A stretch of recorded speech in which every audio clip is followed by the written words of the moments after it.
What's up everyone, how are you all? Today we are back with another blazing Naruto story. What if Naruto got a girl pregnant but she vanished without a trace before telling him? If you enjoy, then please like, share and do comments. And also check the description box to original creator of this beautiful creation. It has been 2 years, 3 months, 22 days, 4 hours, and 33 minutes since the day Naruto and Jiraiya made their departure from Konohagakure. It all started with a blind promise to a pink-haired girl, an undeniable sense of justice to protect his best friend from the clutches of an arrow hubby, and a never-ending quest to prove his worth to everyone who has ever doubted him. The day he left the village, all these things bore heavy on his heart and heavy on his mind. But now things had changed for the blonde. He no longer was the blonde loud-mouthed, dim-witted, ramen-loving genin he once was. Training with Jiraiya had opened up his eyes to the real world. The real world of the shinobi. Growing up, he was always told by his peers about the cold facts of the shinobi world, but he had never really experienced them firsthand. A year deep in training with Jiraiya, the legendary Sannin decided that it was about time for Naruto to experience his first real mission. Between the releases of his ever-popular Arrow book series, he would take on various assignments to help keep the food on the table and the women happy in the bars, which was also becoming a rare commodity thanks to his annoying little pupil. Ever since he had decided to bring Naruto along as his apprentice, the blonde baka had been messing up all his elaborate plans to collect information. Naruto once used his Oiroke no Jutsu to catch his sensei in the act of peeking in a very popular hot spring about 3 months on the trip. Safe to say, Jiraiya will always thank Naruto for all of his painful memories of his visit there. The job was a simple one: escort a traveler from one town to the next. The client was carrying some very rare weapons that could sell for quite a penny to antique collectors overseas. The neighboring city just happened to be a port city with a boat waiting for the client as soon as he got there. Apparently bandits had already attacked this man 3 times already. Luckily for him, he was able to survive those attacks. His stubbornness was the only thing that kept him doing this profession, and probably the only thing that kept him alive those times too. But this time he was playing it different. He saw how large Jiraiya was and the shiftiness in his eye, and just knew he was strong. Little did he know the only reason why Jiraiya was looking like that at the time was because of an all-nighter he had pulled the previous night gathering more research for his book. "Excuse me, sir." "Sir?" The man tapped on Jiraiya's shoulder and nearly leapt out of his shoes when he saw the look Jiraiya gave him. Sorry sir. I didn't mean to disturb you, but I have a request for you. You look like a strong man and all, and I'm pretty sure you be more enough for the job I'll have for you. I'll pay you well." Jiraiya narrowed his eyes and stared at the man closely before standing up straight and shaking his head. "Sorry, I don't research on men." Suddenly the man's eardrums nearly exploded due to the sound of laughter coming from behind the man. "Knew you were many things, Ero Sennin, but I never pegged you for an Okama." The man got a glimpse at the blonde teenager as he rolled on the floor with laughter. He was holding his stomach like it was about to burst. "Urusei Gaki!" Jiraiya yelled as he kicked Naruto in the side, causing him to yell out in pain. In an instant, the blonde was on his feet and in Jiraiya's face. "What was that for?" Sorry for the confusing sir, but that's not what I wanted. I wanted to hire you for an escort job." "Escort job, Where to?" "Atsumi Port. I'm willing to pay you half now and half there upon arrival." And why are you asking me for this job?" "Well, I figured you'd be strong in all due to your size and all." Jiraiya chuckled as he turned around, glanced at Naruto, who had decided that the conversation was too boring for him to follow, and went back to his delicious bowl of ramen. That was when the idea hit Jiraiya. It would prove to be perfect training for the Gaki and also give him the free time he needed to enjoy himself more. "Well, I'm sorry to say that I can't take you up on your offer, but I know someone who is strong as well and could do just as good of a job as me." Who would that be, sir?" Jiraiya turned around and glanced at Naruto in an obvious manner, causing the stranger to follow his eyes. "Him, sir?" he said using a questioning tone. "Oh, don't worry about a thing. He may look like a baka, but he is quite capable of defending you and himself. The guy is practical, his own little army ready for anything, ain't that right, Naruto?" Naruto mumbles something as he starts on his 4th bowl of ramen. "The kid can eat, can he? You don't know the half of it. This is only his brunch before dinner. By the way, what's your name?" "Ren. Good to meet you, Ren. I'm Jiraiya and this is Uzumaki Naruto. and he would love to escort you to Atsumi Port. At the time Naruto had decided to come back into the conversation and was more than shocked to hear what they were talking about. What do you mean, Gaki?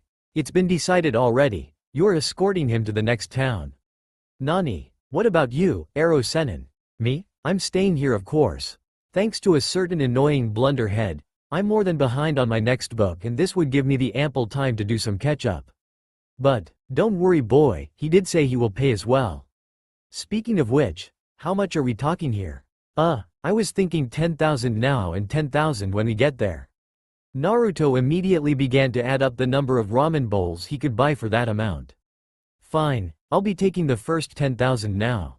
Nani? Hey, Gaki, this is my share of the loot. But I'm doing all of the work. Consider this the type of training that you are also get paid for. I'll even let you keep the other half when you get there. Sounds like a plan? Yeah, whatever. Naruto sat back down to finish his last bowl before heading out with Ren to begin his mission. Jiraiya just merely smiled as he watched the two walk off. Finally I can get some work done. He got up and began to head to his favorite bar where the ladies were always happy to see him when his pockets were full. The trip was a pretty average trip when it came to length. Ren estimated that it would take them about a full day worth of traveling if they didn't make any unnecessary stops.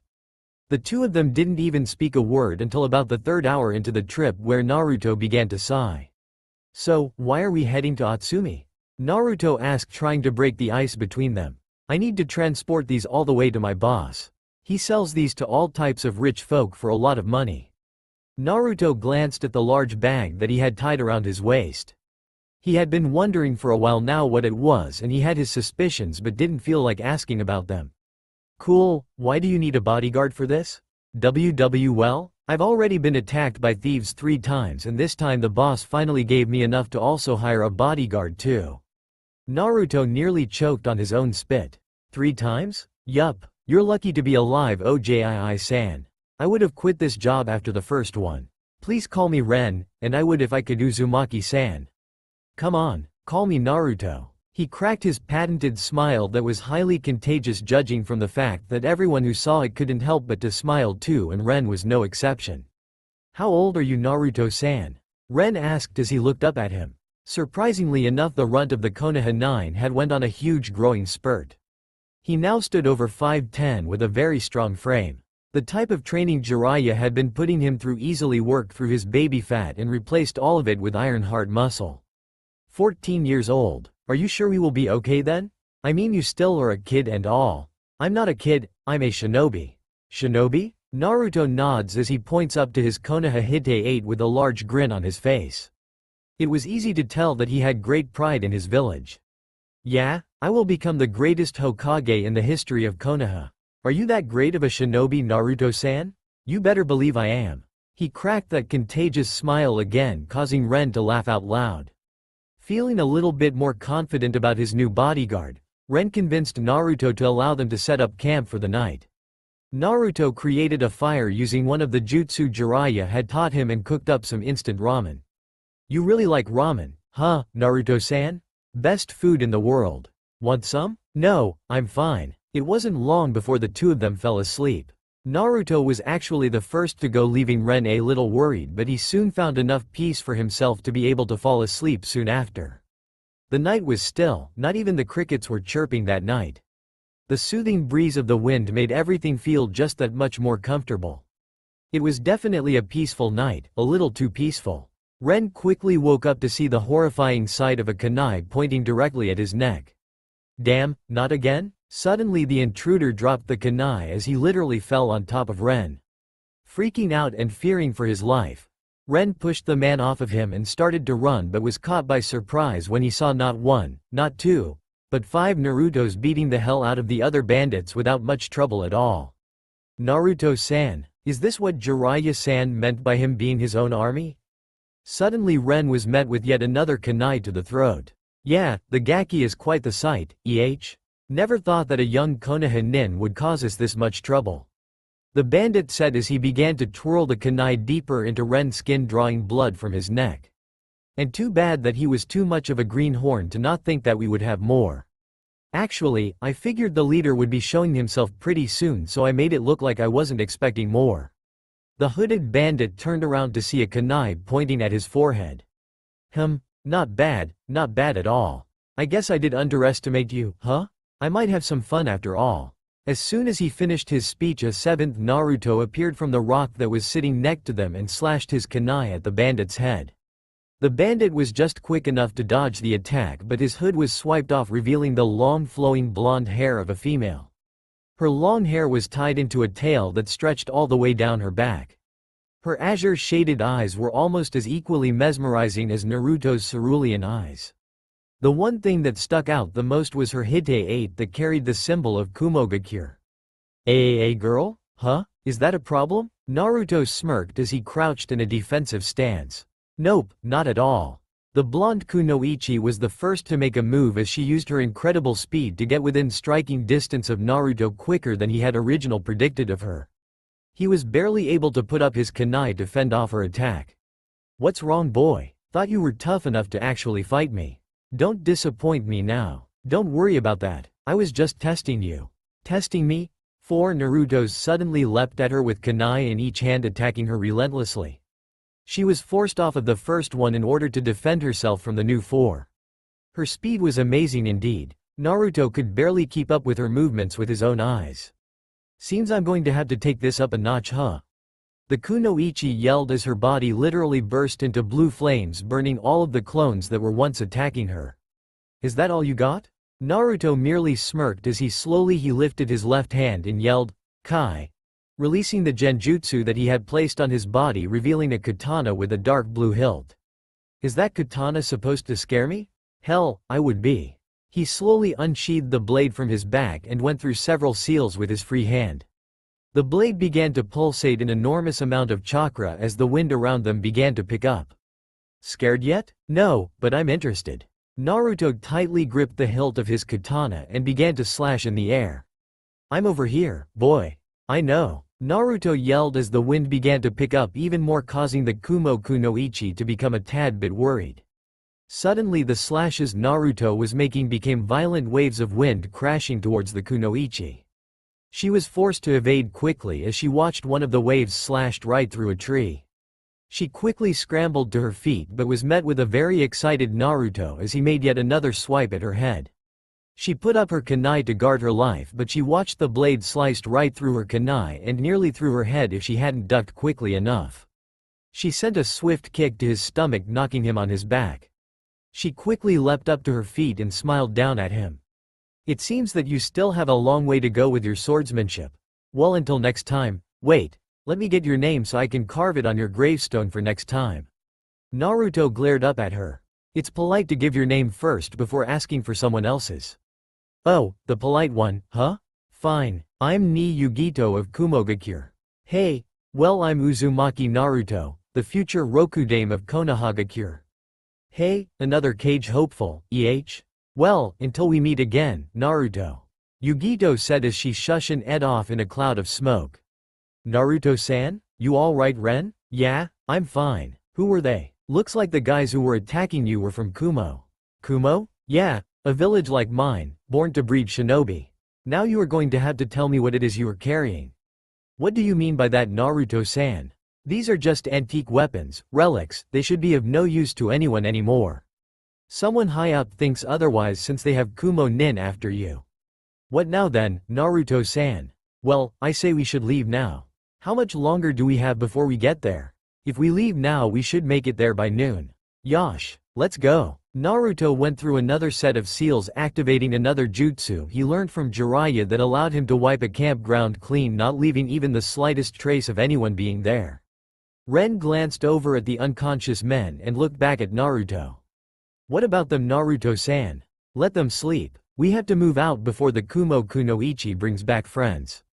"I think I underestimated you too, Naruto-san. When I first saw you I thought you were just a baka." "Yeah, I get that a lot. Now, let's go." As the two of them set out, Naruto could sense the faint trail of the kunoichi he had just met from Kumo and knew that she was somewhere near them. For that reason alone he kept his katana at his side, a memento handed down from his father to Jiraiya to give to him when he felt he was ready. The blade was named after the great typhoons that once dispersed out of a great threat to the 5 great nations known as the Kamikaze. It is said that this katana was one of the few artifacts that were blessed by the divine gods. These weapons had been sought after for ages, yet those who wield them never could bring out the true strength of the weapons. To their hands they were merely tools and not the blessed weapons that they were said to be. Naruto's father, Minato, was among the first to learn that the key to awakening the latent powers of these artifacts were the Biju. The Yondaime didn't understand why this was the key, but he knew that this would also aid his unborn son in his growth. Jiraiya didn't quite understand where he got such a powerful weapon from, but knew that if his greatest pupil wouldn't relinquish the facts to him, then there must have been more than a good reason for his sewed lips. The two of them finally set foot in Otsumi just as the sun was at its highest peak in the sky. Naruto finally felt comfortable enough to resheathe his kamikaze and mask it with his genjutsu. Jiraiya had told him the importance of the blade and how he must keep it hidden at all cost. Naruto's stomach began to growl as soon as they reached the center of the city. "Well, this is where we part, Naruto-san. Thank you for everything." Ren shook Naruto's hand as he handed him his reward for the escort. "No problem, Ren. After you complete this, I highly recommend finding a new line of work. As if your work is any safer," Ren said as he smiled before walking off. "Now, where in this little town can I find a good bowl of ramen?" Naruto began to sniff in the air, hoping his nose could lead him to the gold, and which by the blessing of dumb luck he managed to discover the one restaurant in town that actually sold hot miso ramen. With his pay for his work he could have all the bowls he wanted. As he sat down and began to order his food, he happened to catch a glance of another blonde in the shop, and at the same time she looked over at him. "Huh, you!" Both Yugito and Naruto yelled at the same time as they both stood up and pointed at each other. "Excuse me, honored customers, could you please refrain from yelling? You are disturbing the other customers." The patron shot them a stern look. "Gomen asai," both shinobi said as they glared at each other. "Okay, I am just going to ignore her and enjoy my meal," was what Naruto thought until she sat down in front of him. What the hell are you doing? Sitting down. I can see that, but the why hell here? Because I want to." Naruto frowned as he pointed to his Hite 8. "We're enemies, you know?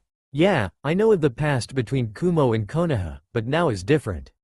"Sue, you're saying that Kumo and Konoha aren't having a cold war with one another right now?" Naruto asked with sarcasm heavy in his tone. "No, I mean between us." "Us? Yeah, there's no reason for us to fight right now. Besides, I'm on a break, and judging by the fact that the Oji-san you were protecting is no longer with you, it seems you are on a break too. No one said we had to hate each other every second of the day. I still don't trust you. And why? You did try to kill me last night. And you're saying you weren't trying to take my life?" Naruto was going to say something but paused as it escaped his mind. "Besides, our elders hated each other and I'm not a fan of the elders of Kumo. Bunch of stuck-up bastards that deserve to get with the times or die anyway. Hey, seems we have one thing in common. See, but I still don't trust you. Fine, have it your way. Can't say I don't blame you, though." Suddenly a large explosion was heard, causing the entire restaurant to tremble. "Something's happening at the dock," a man yelled from the outside. Naruto glared over at Yugito. "What? Swear it has nothing to do with me." Naruto narrowed his eyes and glared at her even harder. "Seriously, it doesn't. Arg!" Naruto yelled as he got up and took off running for the deck. Shockingly, Yugito took off after him. "Why are you following me?" "Hey, I'm just curious." "Whatever." Naruto and Yugito both reached the dock at the same time to witness them being flooded by Iwanen. "Iwagakure?" Yugito asked as she stepped up. "What the hell is up with this guy's luck?" He began to scan the port for any sign of Ren. Suddenly he saw him being chased by several Iwanen, which caused him to leap into action. The first thing he did was release the genjutsu on his kamikaze and went through the same seals he had shown Yugito the previous night. She decided to sit this one out since it had nothing to do with her. Just as Ren was about to meet his death, he was saved by a massive gust of wind that sent all of the Iwanen flying into the ocean. "Naruto-san." Naruto landed right in front of him with a large grin on his face. "And you know it. Why are you here?" "Making sure my friend makes it to his boss safely." "Arigato, Naruto-san." Naruto switched his katana to the side of the blade and began to slash in the air. each slash launching violent waves of wind at his opponents, sending several of them crashing to the sea with their blood leaking over them. More Iwa Nin seemed to have appeared from nowhere as they all rushed the blonde and his friend. Kage Bushin no Jutsu. Naruto yelled as about 12 clones appeared beside him, but he was the only one with the kamikaze. The reason for this was due to the fact that Naruto had yet to figure out how to recreate the mighty katana. Jiraiya believed it was all due to its rumored blessings from the gods. The 13 of them set off for a massive clash with the Iwa Nin. Suddenly one of the older ones stopped as the look of fear became evident in his eyes. "Why ye yellow flash?" he yelled as he pointed at Naruto, making him smile inwardly. Ever since Jiraiya had told him of his father feats, he would always enjoy hearing it from others just to confirm the truths. His sensei was known for his tall tales, so it made it hard to believe a lot of things that came from him. "Impossible, he's supposed to be dead," another of the Iwa Nin yelled. Naruto took their pause as a moment to send yet another wave of wind, wiping out several more. "That Gaki is not the infamous yellow flash we all learned about. I am one of the fortunate ones to have survived his onslaught. Take care of the man and I'll take care of the wannabe," a stout-looking Iwa Nin said, who bore 2 large scars over his face. "As if I'll allow you to do such a thing," Naruto yelled as he gripped the hilt of his blade even tighter. The Iwa Nin formed a large piece of rock and slung it at Naruto, who slashed it in half with ease. But Naruto had already fell for the Iwa Nin traps as 2 of his clones formed from the rock and sent heavy side kicks to both sides of his chest at the same time, causing him to collapse to the ground. "I don't know who you are, but I must admit that you do have an unmistakable resemblance to that demon of a man." Naruto smirked as he coughed up blood. "I am his legacy." "Nani?" Before he could say any more, Naruto began to form a massive amount of swirling chakra in his free hand and punched it in the Iwa Nin's gut. "Rasengan," he yelled as the jutsu managed to shatter the Iwa Nin into pieces. Unbeknownst to the other Iwa Nin, clone after clone unleashed the same jutsu on them, giving the same treatment. "That is one of his jutsu, but too bad that it was nowhere near as strong as his was, or I would be dead by now," the man said as the rocks joined together and formed chains, locking both Naruto's legs and arms to the ground. The real Iwa Nin appeared in front of him with a large rock first and landed a painful blow to Naruto's face, shattering his jaw. "If you really are his son, then I shall exact my revenge by killing you here and now." Meanwhile, Yugito was somewhere in hiding, watching everything as it unfolded. For some unknown reason to her, she felt more than compelled to intervene, but she also knew that this could lead to her own execution by the Raikage if she were to act against an ally in order to save an enemy. And Kami knows how much the Council of Kumo would love to kill her thanks to the Neko that was sealed within her. "Naruto!" Ren yelled as he pulled out a katana adorned with a similar design as kamikaze, except with a scarlet hilt from his bag, and slashed through the rocks that had bound Naruto to the ground. "Ren?" Naruto asked as he glanced up at him. "We have to escape, Naruto-san." "Where the hell do you think you're going, young yellow flash?"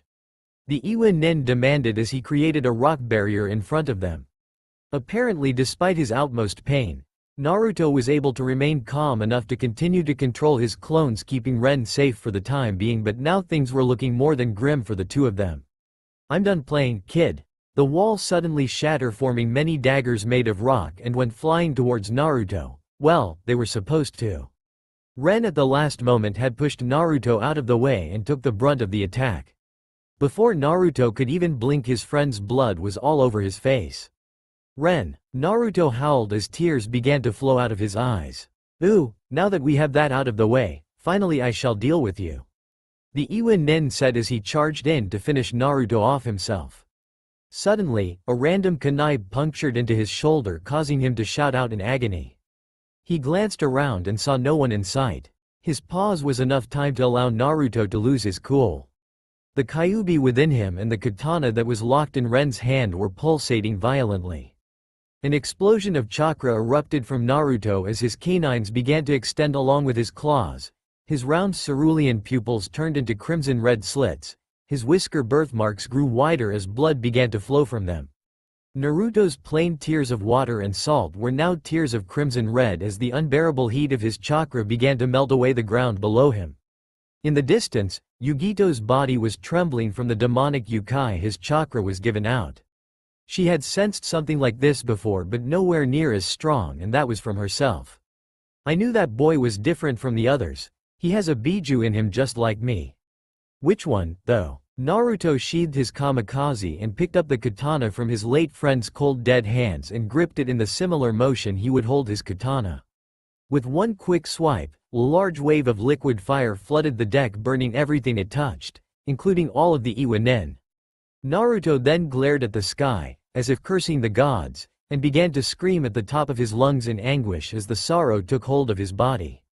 Having taken its payment, the malicious chakra began to subside as Naruto collapsed to his knees, his original human-like traits returning. Once again, he looked over at his dead friend and wiped away more of his tears. He fixed his gaze at the katana he now held in his hands and frowned as he stood up. He decided that this katana too would act as a memento of his failure to his nindo. He had failed to save a friend whom he had promised to protect. This katana would act as a permanent reminder of this day. Not wanting to set him off the handle again, Yugito decided that it was for the best that she left him alone. There was no telling how he would react if saw her. She too was an enemy of him. Naruto quietly walked off the port and away from the town of Atsumi as if nothing had happened, but the expression on his face was not one of celebration or excitement. It was actually void of all emotion as he made his silent walk back to the town his sensei was in. That night he set up camp just 3 hours outside of the village. He decided to take to the trees for a quicker way back. When Yugito walked up to him, he didn't say nothing, he only looked at her. "You all right?" He narrowed his eyes for a second before glancing up at the sky.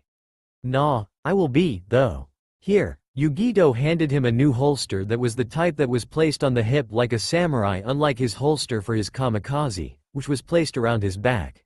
"What this for?" "Your new katana. I saw you leave the city with it and I figured you would need one. Better than carrying it in your hand the whole time, you know? Why are you being so nice to me?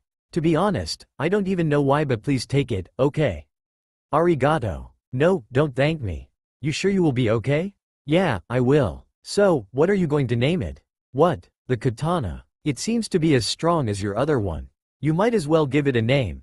I know you gave the other one a name too, right?" "My first katana is called Kamikaze and this will be called Kagokasai due to my inability to protect someone who I promised to protect." "Come on, Naruto. This is the cold world of the shinobi. You have to live by the rule of the world, which means that shit happens." "Yeah, I know. Cheer up, okay? Well, I have to head back to my village before they put a hit out for me." "That important, huh?" Naruto said with a blank expression on his face. "No, more like they are just looking for reasons to kill me." She smiled, hoping he would react, but he only continued to stare up at the sky. She leaned in and whispered in his ear, "I'm just like you, Naruto. I have a Biju trapped inside me too." That seemed to snap Naruto out of his trance. "Nani?" he let out as he glanced up, but Yugito was nowhere to be found. It was almost as if she had vanished without a trace. Not even a chakra residue was left like normally when someone shushined off. He began to doubt if she was even there until he remembered the sheath holster she had just gave him. It was real indeed. This event began to cause Naruto to rethink his entire 14 years of life. This was the beginning of one of the largest decisions he would make in his entire life. After that night, Naruto reluctantly made his way back to the town where Jiraiya was having the time of his life. Naruto wasn't even in the mood to search for his sensei as he decided to just return to their hotel room. He was very exhausted from his travels and was looking forward to the comfort of the futon that was waiting for him. As soon as his head hit the mattress, he was deep in slumberland. When he woke up the next day, he had no clue how long he had been asleep, but he felt a slight bit of the burden he was carrying gone. He didn't know why this was, but he definitely wasn't going to complain about it.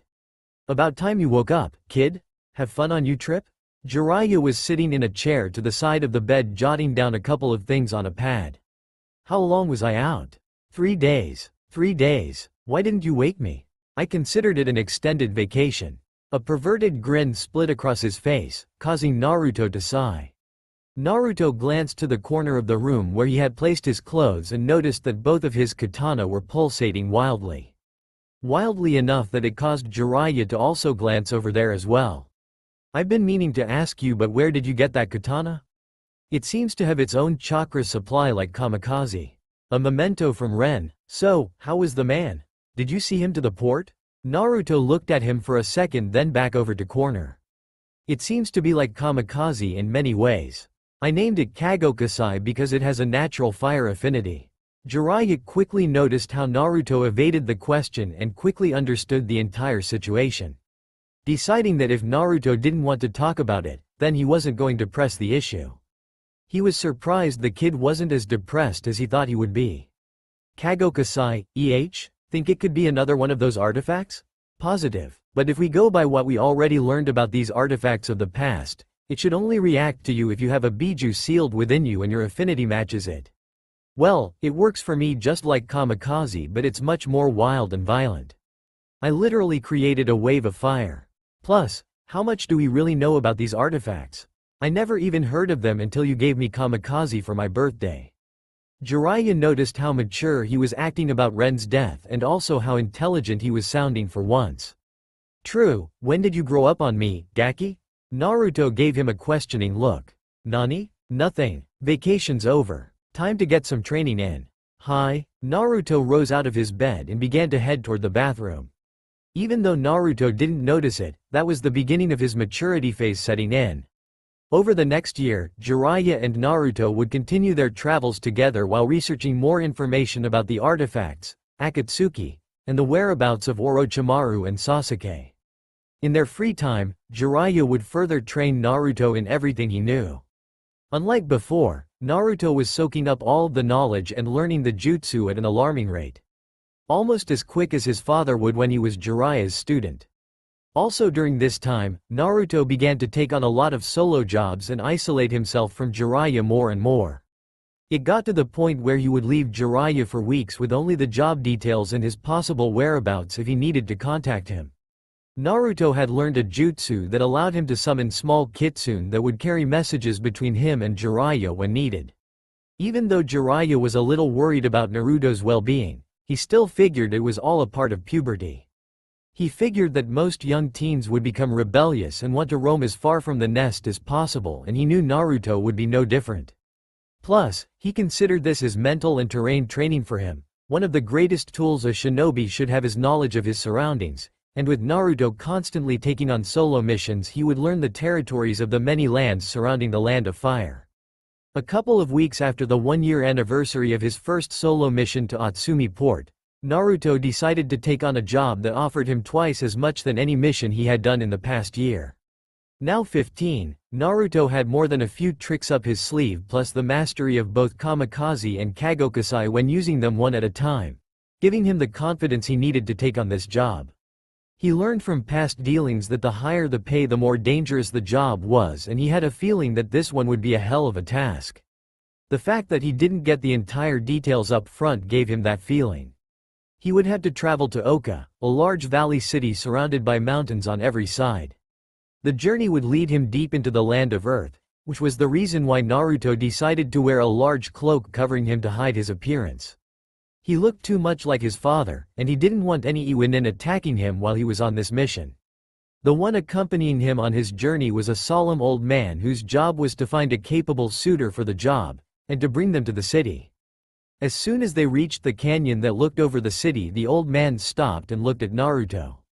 "What is it, Oji-san? This is as far as I will take you, Uzumaki-san."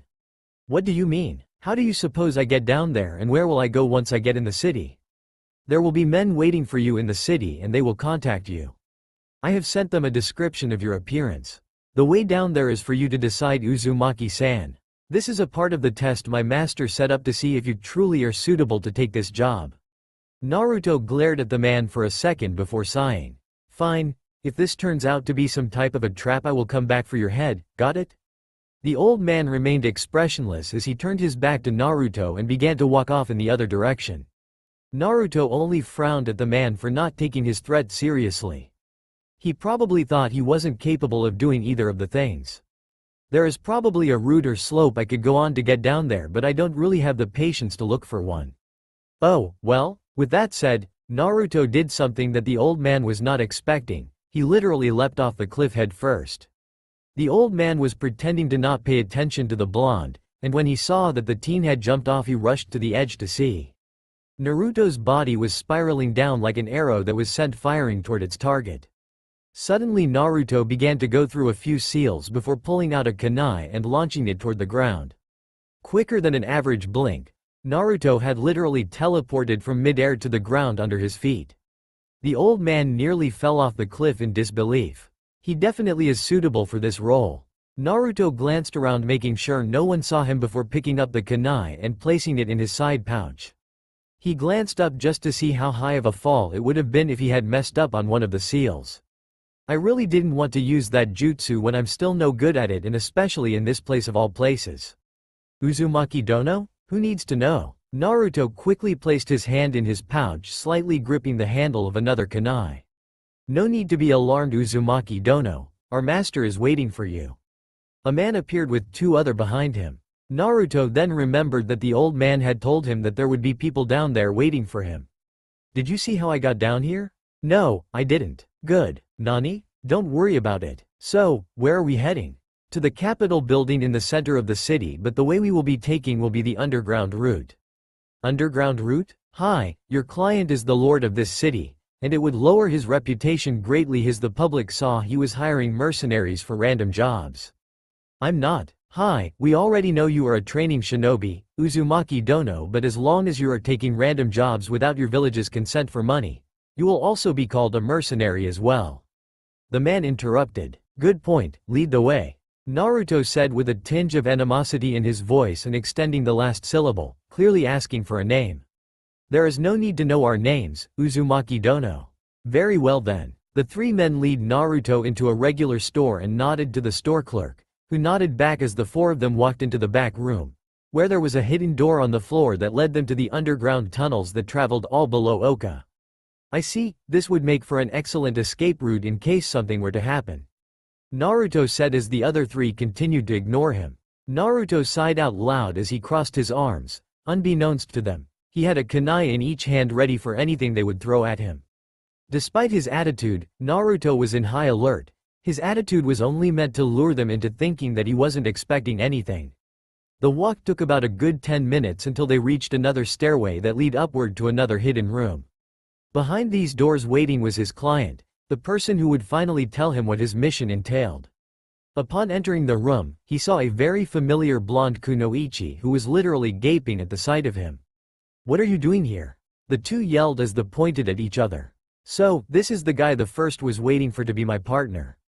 Partner, I work alone, Naruto yelled. Well, it seems you two know each other. That will make this mission that much easier for the two of you. The man who said this was sitting on some kind of throne wearing a white and gray robe. I said I work alone. Naruto yelled as he started to head back downstairs. Don't you dare talk to Yamainu-sama that way, one of his servants yelled. I will increase your pay by half as much if you agree to work with Ni-san. Yamainu smirked as Naruto stopped dead in his tracks. Deal, Nani? What about increasing my pay? Yugito argued. You have already failed once, you are lucky I am not canceling our contract. Yugito huffed, crossing her arms as she glared at Naruto, who only ignored her. So, what are the details? You and Ni-san will travel to the shrine within the forest of Yami and retrieve a weapon that was stolen from me. The shrine is heavily guarded, so do not take this job lightly, Uzumaki-san. Sure thing, so when do you want us to head out? Now if possible. Do you need any rest or anything, Uzumaki-san? No, I can leave now if needed. Very well then, I expect that the two of you should be more than enough to handle this job. Don't disappoint me now. A smile crept across his face that made Naruto feel uneasy. Don't I have a say in this? Not really, since my pay is higher than yours, meaning I'm in charge. Naruto said without even looking at her, which really sent her off, but she had no choice but to follow him. At least until they got outside. Hano-san will escort you two to the outskirts of the forest where the rest will be up to you. Hano bowed to Yamainu as he motioned for the two of them to follow him back down the stairs. Once they got in the tunnels, Yugito began her complaining once again.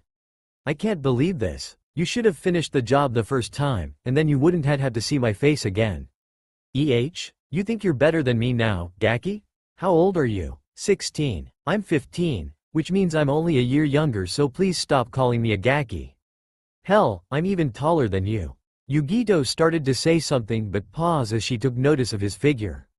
He indeed was taller than her, he had grown since they last met. He was now 6'1" and looked very manly to her. Not to mention that he was quite attractive with the way he was looking at her, which caused her to blush. "Nani?" She snapped out of her trance and shook her head. "Nothing. He is quite handsome. Where is your team like last time?" Naruto asked as he glanced at her. "Team? Yeah, the guys who attacked me last time."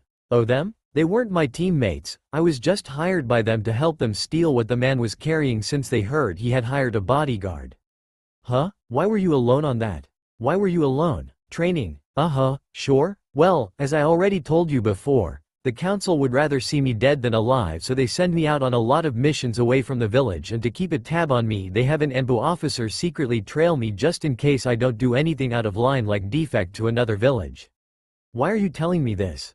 "Because I figured you could relate to me and all. You're the only person I know who shares the same burden yet has a brain of his own." "Huh? You know another?" She glanced toward the wall, not wanting to look at him, hoping he would change the subject.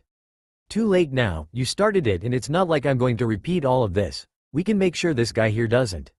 They both turn and look at Hano, who was walking in front of them.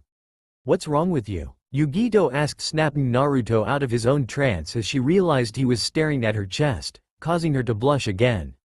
Naruto also turned red as he quickly diverted his attention to the ceilings. At first, Yugito was upset about his perversion but quickly felt flattered that he actually looked at her like a lady. Something that not many men did due to her having a biju sealed within her, not to mention the fact she could kill them in a second. "What about you?" Yugito said, trying to change the tide. "Huh? I can't be the only one spilling my guts here, partner." Still too embarrassed to look at her, Naruto looked ahead at Hano as he began to speak. "Why are you trying to be so friendly with me? We're still supposed to be enemies, you know?" "True, but we are partners now, so spill it or I'll make you spill it," she threatened in a playful tone. Naruto sighed as he decided to tell her a little bit about his misery. "Picture for the first 13 birthdays of your life were actually the worst days of your life." "Nani? My birthday was the very same day that the biju that was sealed within me attacked the village. On the day of my birth both of my parents died, and every birthday after that except the last two I was attacked and nearly left for dead by the villagers. Gomen, I didn't have it that rough. It's okay, I got used to it and it made me stronger." "That's something you shouldn't get used to, baka," Yugito yelled as she grabbed his hand, forcing him to look at her in the eyes. The two of them paused for a second as they stared at each other, locked with a deep look. "We're here. These stairs lead up to the forest of Yami," Hano said, snapping the two of them out of their trance. "Great," Naruto said as he was the first to come back to his senses and head up the stairs. Yugito soon followed after him. As soon as Naruto stepped foot on the surface, he noticed how dark it was. He didn't think they took that long to get to the forest, since when he arrived in the city it was still the morning. He turned around and glanced at Yugito and Hano, who knew exactly what he was going to ask. "This is why it is called the Forest of Yami. It is always nighttime here for some reason. Some believe it's thanks to a powerful genjutsu that one of the guards of the shrine cast," Yugito explained as she walked ahead of him. "I see. This is your second time coming through here, right? What happened the first time?" "Let's just say that I underestimated how dangerous this forest really is." "Is that all? You will see once we go in deeper." The two of them turned around and looked at Hano as he bowed politely before heading back down the stairs and closed the hidden trap door behind him. Yugito was about to say something to Naruto when he closed his eyes. "What are you doing?" Suddenly 4 clones appeared in a puff of white smoke. Thanks to Jiraiya's rigorous training and Naruto's determination, he learned how to summon clones without using any seals nor words, which is commonly used as an additional focus. But he was only limited to summoning a few, unlike the massive amounts when he used seals. All 5 Narutos glanced at Yugito with the original smiling. "Nani? Just watch." He pointed to the entrance to the forest, ordering the clones to dash into the forest in 4 different directions. "They will act as our scouts." "Do you know the exact location of the shrine?" "Yeah, but how will those clones help us?" "I learned a little trick that has helped me greatly. Whatever my clones do, when they disappear I will remember everything, more than help me for training and scouting missions." "Why, aren't you full of surprises?" she joked. "You haven't seen anything yet. Now, please lead the way." A sarcastic smile crept across Yugito's face as she walked into the forest. The shrine is in the center of the forest. After walking around for about 20 minutes, Naruto decided that it would be better to try to get some information on their opponent from his partner. How skilled are the guards? I never made it that far. Suddenly one of Naruto's clones was taken out by something large. What the? Naruto started to say, but several trees were pushed down, causing both him and Yugito to have to scramble away. Naruto shot a glance at Yugito, who only shrugged her shoulders. I told you I never made it to the shrine. Well, what the hell stopped you from making it? That thing, Yugito yelled as she pointed at a large cage no Ukami that was lurking over them. Naruto quickly turned around and slung 2 shuriken at it, dodging its paw as it slammed against the forest floor. The shuriken bounced off the forehead of the shadow, forcing Naruto to rethink his strategy. Good job, I don't see you helping me. Naruto finally decided to release the genjutsu that was hiding his 2 katana and unsheathed his kamikaze as he quickly flashed through a couple of seals. What are you planning? You know a couple of fire jutsu, right? Yeah, why? On my command, I'm going to need you to use your strongest fire jutsu. The shadow swiped its paw at Naruto as he was talking to Yugito. He quickly leapt on top of the paw as it landed and did a back flip off of it and landed behind Yugito. The cage no Ukami began to charge toward them with its mouth wide open. What the hell are you doing? Use that jutsu now. Whatever. Yugito quickly began to run through several sets of seals before stopping on Tora. Kaden. Karyu Enden. Her mouth gaped. A large ball of fire shot out from it in the form of a massive dragon charging toward the cage no Ukami. I have already tried this, but you will just have to learn out the hard way. Keisuke, Naruto yelled as he violently swung his katana, creating a wind silhouette of a dragonfly. The wind actually combined with the fire dragon created by Yugito and nearly tripled in size, creating an all-new dragon shape as it literally engulfed the cage no Ukami, destroying it instantly. Yugito couldn't believe what she was seeing with her own eyes. Told you, you haven't seen anything yet, Naruto said as he re-sheathed his katana. Yeah, whatever. Yugito couldn't help but smile as she began to walk off, trying her best not to show it. But it wouldn't have worked if it wasn't for that powerful fire jutsu you used. Sweet-talking me won't get you anywhere, you know? She shot back with a grin on her face. I'll see about that, he mumbled under his breath. It took the 2 of them another hour before they reached the shrine. It seemed that after they got rid of the cage no Ukami, everything else seemed to quiet down. 2 of the 3 clones landed on each side of the shrine and began to investigate the surroundings. Suddenly both clones were taken out quickly. Looks like we are not out of the woods yet, nay? Naruto said as he pulled out a special kunai and slung it against the wall of the shrine. What the hell are you doing now? Shut up and just hold on to me, Naruto ordered with a little bit of a commanding tone. Yugito started to talk back but decided to just listen to him. He was right before, so there was a chance that he could be right again. She began to blush furiously as she wrapped her arms around his waist. Even though she couldn't see it, Naruto was blushing as well. This better not be some kind of pervert fantasy you are trying to pull. Urusei? Naruto growled as he went through a few seals before the 2 of them teleported to the shrine wall. What the hell was that? A jutsu my dad created. Are you serious? That was crazy. Yeah, I know. It is hard as hell to do too.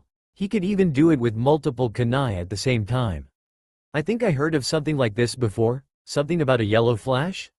That was my dad. You mean to tell me that your dad was the… Yeah. It seemed that over the year Naruto had grown to resent the comparisons between him and his father, unlike before. Gomen, don't worry about it, nay? The 2 of them slowly crept through the entrance of the shrine with 2 kunai in each hand. Thanks to Naruto's clone, they already knew that the place was being guarded, but they didn't know where the guards had moved. As soon as they entered the shrine, they saw the item that Yamainu had hired them to obtain for him. The weapon turned out to be a scythe with diamonds swirling all the way around the staff. Well, it is pretty flashy, Yugito said as she stared at it.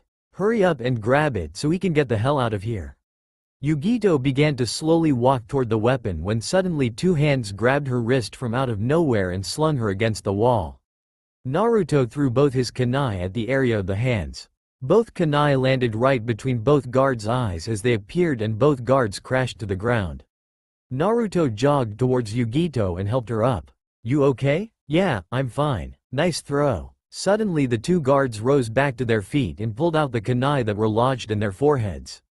What the hell? They should be dead, Naruto said as he pulled out two more kunai. Yugito quickly charged in and landed heavy blows to the first guard's chest, sending him crashing back to the floor. The male blonde landed another kunai into the second guard's face and landed two blows of his own to the chest of the guard. The two sun-kissed Jinchuriki leapt backwards as the two guards once again climbed back to their feet. Why won't they die? Yugito yelled as she began to go through a couple of seals before yelling, Kaden. Kazungansen Genkatsu no Jutsu. Both Yugito's hands burst into flames as she charged toward the guards and unleashed a massive barrage of flaming punches upon the guards, literally setting them ablaze. But just like everything else they tried, it was to no avail. Screw it, just grab the scythe, I'll hold them off. Naruto yelled as he created another clone and began to engage the guards on his own. As Yugito reached for the scythe, the third guard almost stabbed her with a dagger, if it wasn't for Naruto stepping in the way, that is. As soon as Naruto was stabbed, his other clone disappeared in a puff of smoke. Once again, Yugito couldn't believe what she was seeing. For a moment, the look of pain on his face froze her on the spot. The blow was fatal, she knew it. Naruto, run, Naruto said as he too disappeared in a puff of smoke. When did he? She thought out loud for a second before dashing off with the scythe out of the shrine, just to meet Naruto at the entrance with his Kagokusai hand. What are you going to do now? He motioned her to quickly move to the side as he tightened his grip on the handle of the katana before yelling, Kakikajiro. As he swung, it generated a massive wave of fire, taking the shape of a dragonfly into the shrine. The velocity of the attack literally caused the shrine to explode, pushing both of them several yards back. Yugito quickly got up and grabbed Naruto by his neck. If you ever do that to me again, I will kill you myself. She yelled, causing Naruto to chuckle a little. Sure thing. The trip back to the stairs was a lot quicker due to the fact that they were running all of the way back. They both knew that those immortal guards could still be chasing after them, and they didn't want to take any chances. Because the secret trap door that led back to Yamanu's office was locked from the inside, Yugito had to show him the way into the town. Luckily for them, Yamainu had his man waiting for them, which they were quickly spotted by him as they entered the city and escorted them back to the Yamanu's office. Yamainu was sitting there with a very pleased look on his face as they entered with the scythe in hand. He nodded toward his servant. He quickly exited the room. I knew adding Uzumaki-san to the job would get things done properly. Now I am more than happy that I offered you that raise. Arigato for the compliment, but I don't think I could have done it without Yugito. But you. Naruto held up his hand, stopping her from talking. I also see that you two actually bonded a little. That's good. Now would you hand me my weapon back, Ni-san? Sure thing. Yugito nodded as she handed him the scythe. The slim man stood up and examined the blade before swinging it freely. Nice, but not nice enough. Come again? Naruto asked. This one is not the one I needed, but Uzumaki-san, he said as a demented grin crept on his face. Yeah? Naruto inquired, matching the same tone Yamainu used. Suddenly, quicker than both of them could blink, Yamainu was in Naruto's face, already in swinging motion with the scythe. Yugito was barely quick enough to kick Naruto out of the way. What the hell are you doing? Yugito yelled as she pulled out a kunai and entered a defensive stance. What am I doing, you ask? Well, before he finished his sentence, he appeared behind Yugito and kicked her in the back, sending her crashing onto the floor. You see, Uzumaki-san has two items that also belong to me as well, and I plan on taking them as well. Let me guess, the scythe wasn't originally yours anyway, and when you grabbed it, you learned that it didn't work for you. But how did you know about my katana? You guys remember my pet, right? Pet? Yugito asked as she stood up. The Kage no Ukami. That was you. Yugito yelled. I needed to test you two to see if you really could get the scythe, and I'm happy to say you guys passed with flying colors. And as an added bonus for me, I learned that Uzumaki-san just happened to carry not one artifact but two. I knew this was an excellent idea. Well, I have bad news for you, Yamainu. These won't work for you either. There is a secret needed to unlock the power. Oh, really? Something like having a Biju sealed with you? Huh? Oh, don't try to play dumb with me. I know both of you have a Biju sealed within you. The Kyuubi and the Nekomata. Yugito's eyes nearly popped out of her head. Kyuubi. That what's sealed within you, Naruto. Yeah, what about it? You baka. The Kyuubi no Yuko was the strongest of the 9 Biju. Your point? Indeed, but I also know both of you are still inexperienced with using the Biju's powers, unlike me, who has already taken full control over mine. Nani? Both Naruto and Yugito said as they glared at him. Hi, I am the Jinchuriki of the Gobi no Koko. He yelled as his chakra began flare out of control as his human traits were beginning to be replaced by Ukami traits. Yamanu's chakra began to push both Yugito and Naruto back against the wall. Yamainu raised one hand and created a massive wave of wind that literally destroyed the office, pushing them into an auditorium. He has a wind affinity too? Naruto asked as he released the genjutsu that was hiding his katana. He unsheathed Kagokasai and sent a wave of fire crashing towards Yamainu. You wish it was only that. Yamainu yelled as he created a large wall of water negating Naruto's attack. Unlike all the other Biju, the Koko was the only one who had control over the 4 major elements. The Ukami was the 3rd strongest of all the Biju, and I will be more than strong enough to take you 2 out since you can't even grasp the potential you hold while I have everything maxed out. Naruto began to leap backwards with Kagokasai still in his hand. He began to glance around for Yugito, but she was nowhere in sight. He needed to find her so they could devise some sort of plan together, but when he found her, she was too far from him to say anything. Yugito had used her speed to get behind Yamainu and tried to stab a kunai in his back, but he had already sensed her coming. He quickly backhanded her, sending her to the ground, and tried to slice her in half with the scythe. Naruto quickly appeared in between them using his katana to fend off Yamanu's attack. The younger male pushed back on Yamainu, causing him to tilt backwards, while Yugito took this time to drop kick him to the ground. Naruto took advantage of his position and tried to stab him with his katana. But before he could land the final blow, Yamainu caused rocks to burst through the floor and collide with Naruto's body, sending him crashing into the other fair-haired ninja. That hurt. Yugito groaned as she pushed Naruto off of her. Yamainu leapt back on his feet and continued his attack. I figured I will just kill you 2 now before I have to deal with a powerful Nekomata, and not to mention that damned Kyuubi. I already have my hands full with Yamata no Orochi. Well, it's nice to know that you like us so much and all, but I don't plan on dying here today. Kaden. Kazungansen Shintai no Jutsu. Yugito yelled as her entire body burst into flames and her speed nearly tripled. Now, let's play, shall we? In the blink of an eye, she was in front of Yamainu, unloading a massive combo of punches and kicks that carried the added effects of fire with each blow. Each attack shook every fiber within Yamanu's body, but it still wasn't enough as Yamanu's body vanished in a puff of smoke. As soon as Yugito caught on to his original chakra signature, he was already behind her, swinging his scythe. At the last second, Naruto leapt in front of the blow. Yugito was forced to watch as the blade of the scythe ripped into the flesh of her protector's chest, causing blood to splatter all over herself. Naruto, using the last of his strength, grabbed the scythe from Yamainu and pulled it away from him. Naruto, didn't I tell you if you did this to me again I would kill you, right? Yamainu tried to rip the scythe out of Naruto, but Yugito, still in her flaming state, landed a couple of real blows, sending him crashing against the ground. Yugito then cancelled her jutsu and grabbed Naruto. Naruto? This is a clone, right? He looked up at her with a smirk on his face. At first she started to believe that it really was, but her relief became terror when she saw his eyes glaze over with the same expression on his face. Naruto? Naruto? Naruto. Good. 1 down and a nibby to go. Shut up. Yugito yelled as she felt the Nekomata's chakra take a hold of her.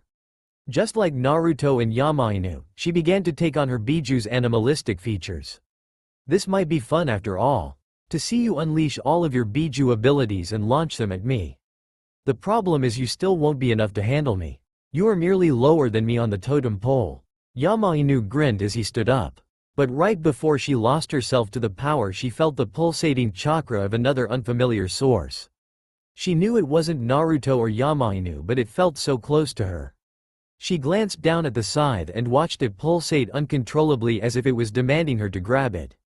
She picked up the scythe and gently began to pull it out of Naruto until she felt the weapon began to draw power from her chakra and began to glow. Every fiber of her being wanted Naruto to return to her, It was with this sentiment that she felt a pull from the weapon. Not knowing what was going on, she decided to give in to the scythe's command and watched as Naruto's body also began to glow as well until the life returned to his eyes. "Nani? How long was I out? How could this be? I thought you were dead?" Yugito said as she dropped to her knees and hugged the returning life out of the boy. "It seems that this artifact is the artifact of death. Should have known that cursed Nekomata would come back to hunt me." Naruto weakly glanced over at Yamainu who was glaring at the two of them.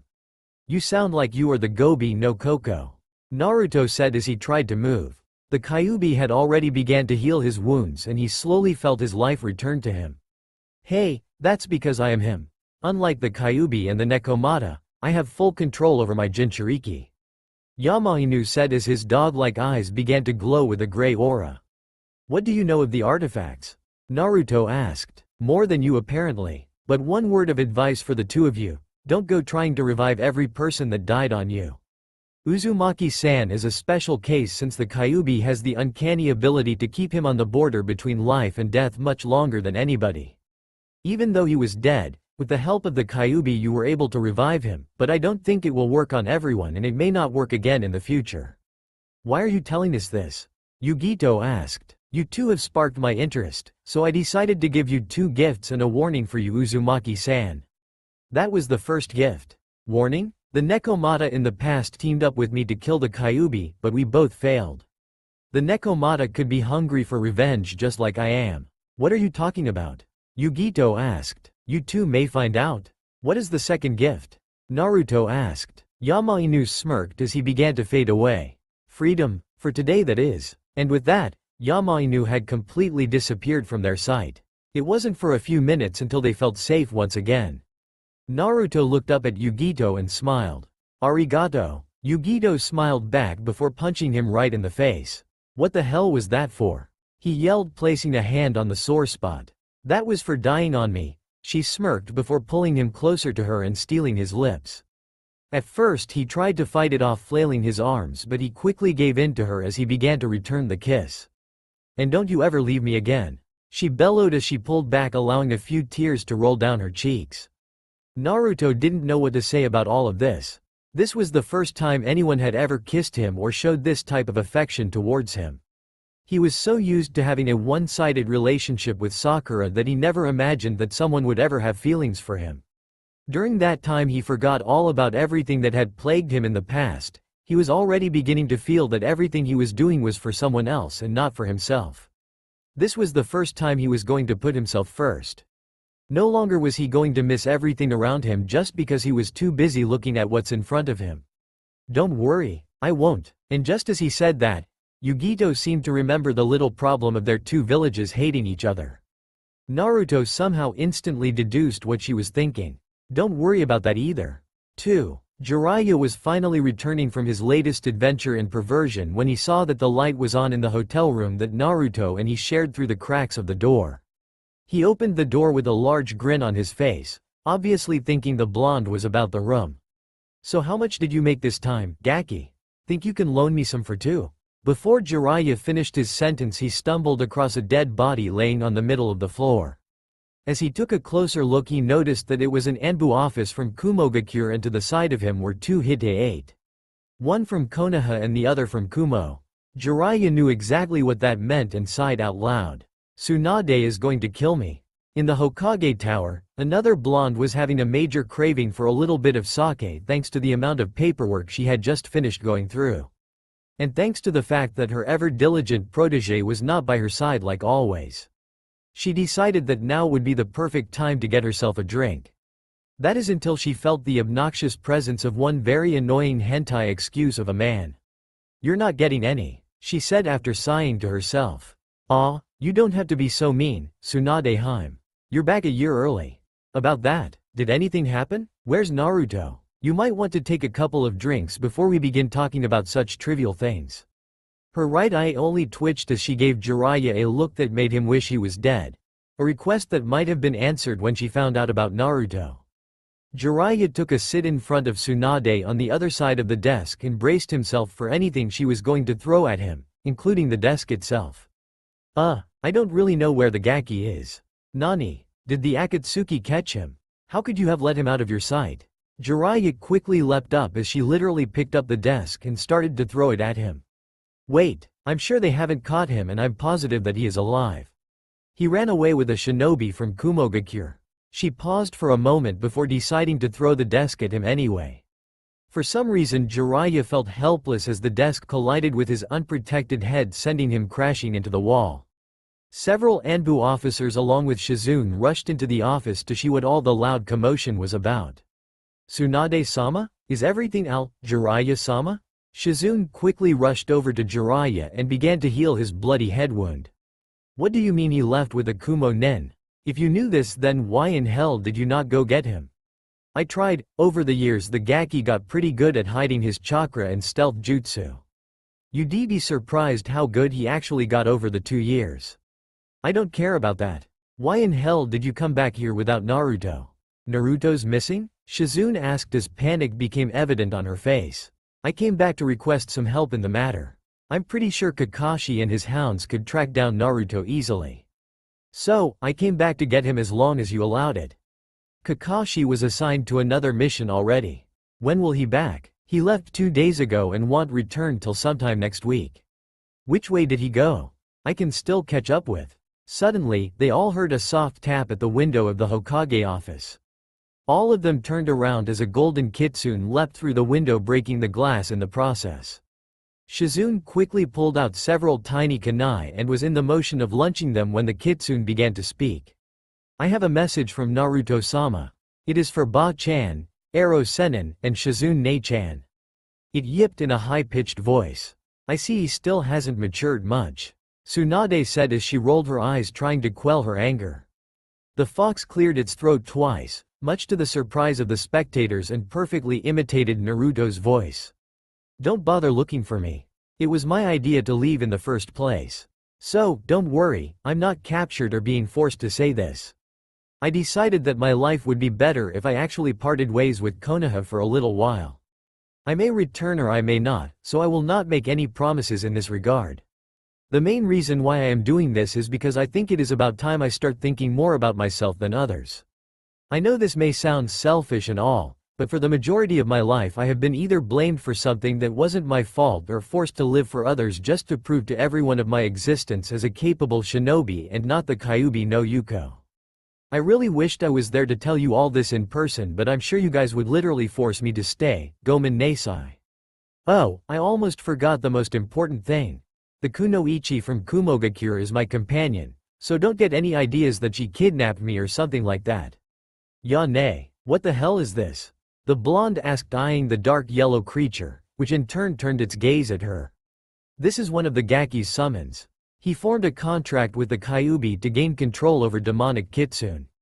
Jiraiya said as he tried to think up his next move. Hey, where is Naruto now? Tell me. Tsunade demanded in a manner that sent a chill up the spine of every shinobi in the room, including Jiraiya. The kitsune only smirked, completely unaffected, before vanishing in a cloud of smoke. Damn kitsune? Jiraiya, I'm going to give you the details on Kakashi mission.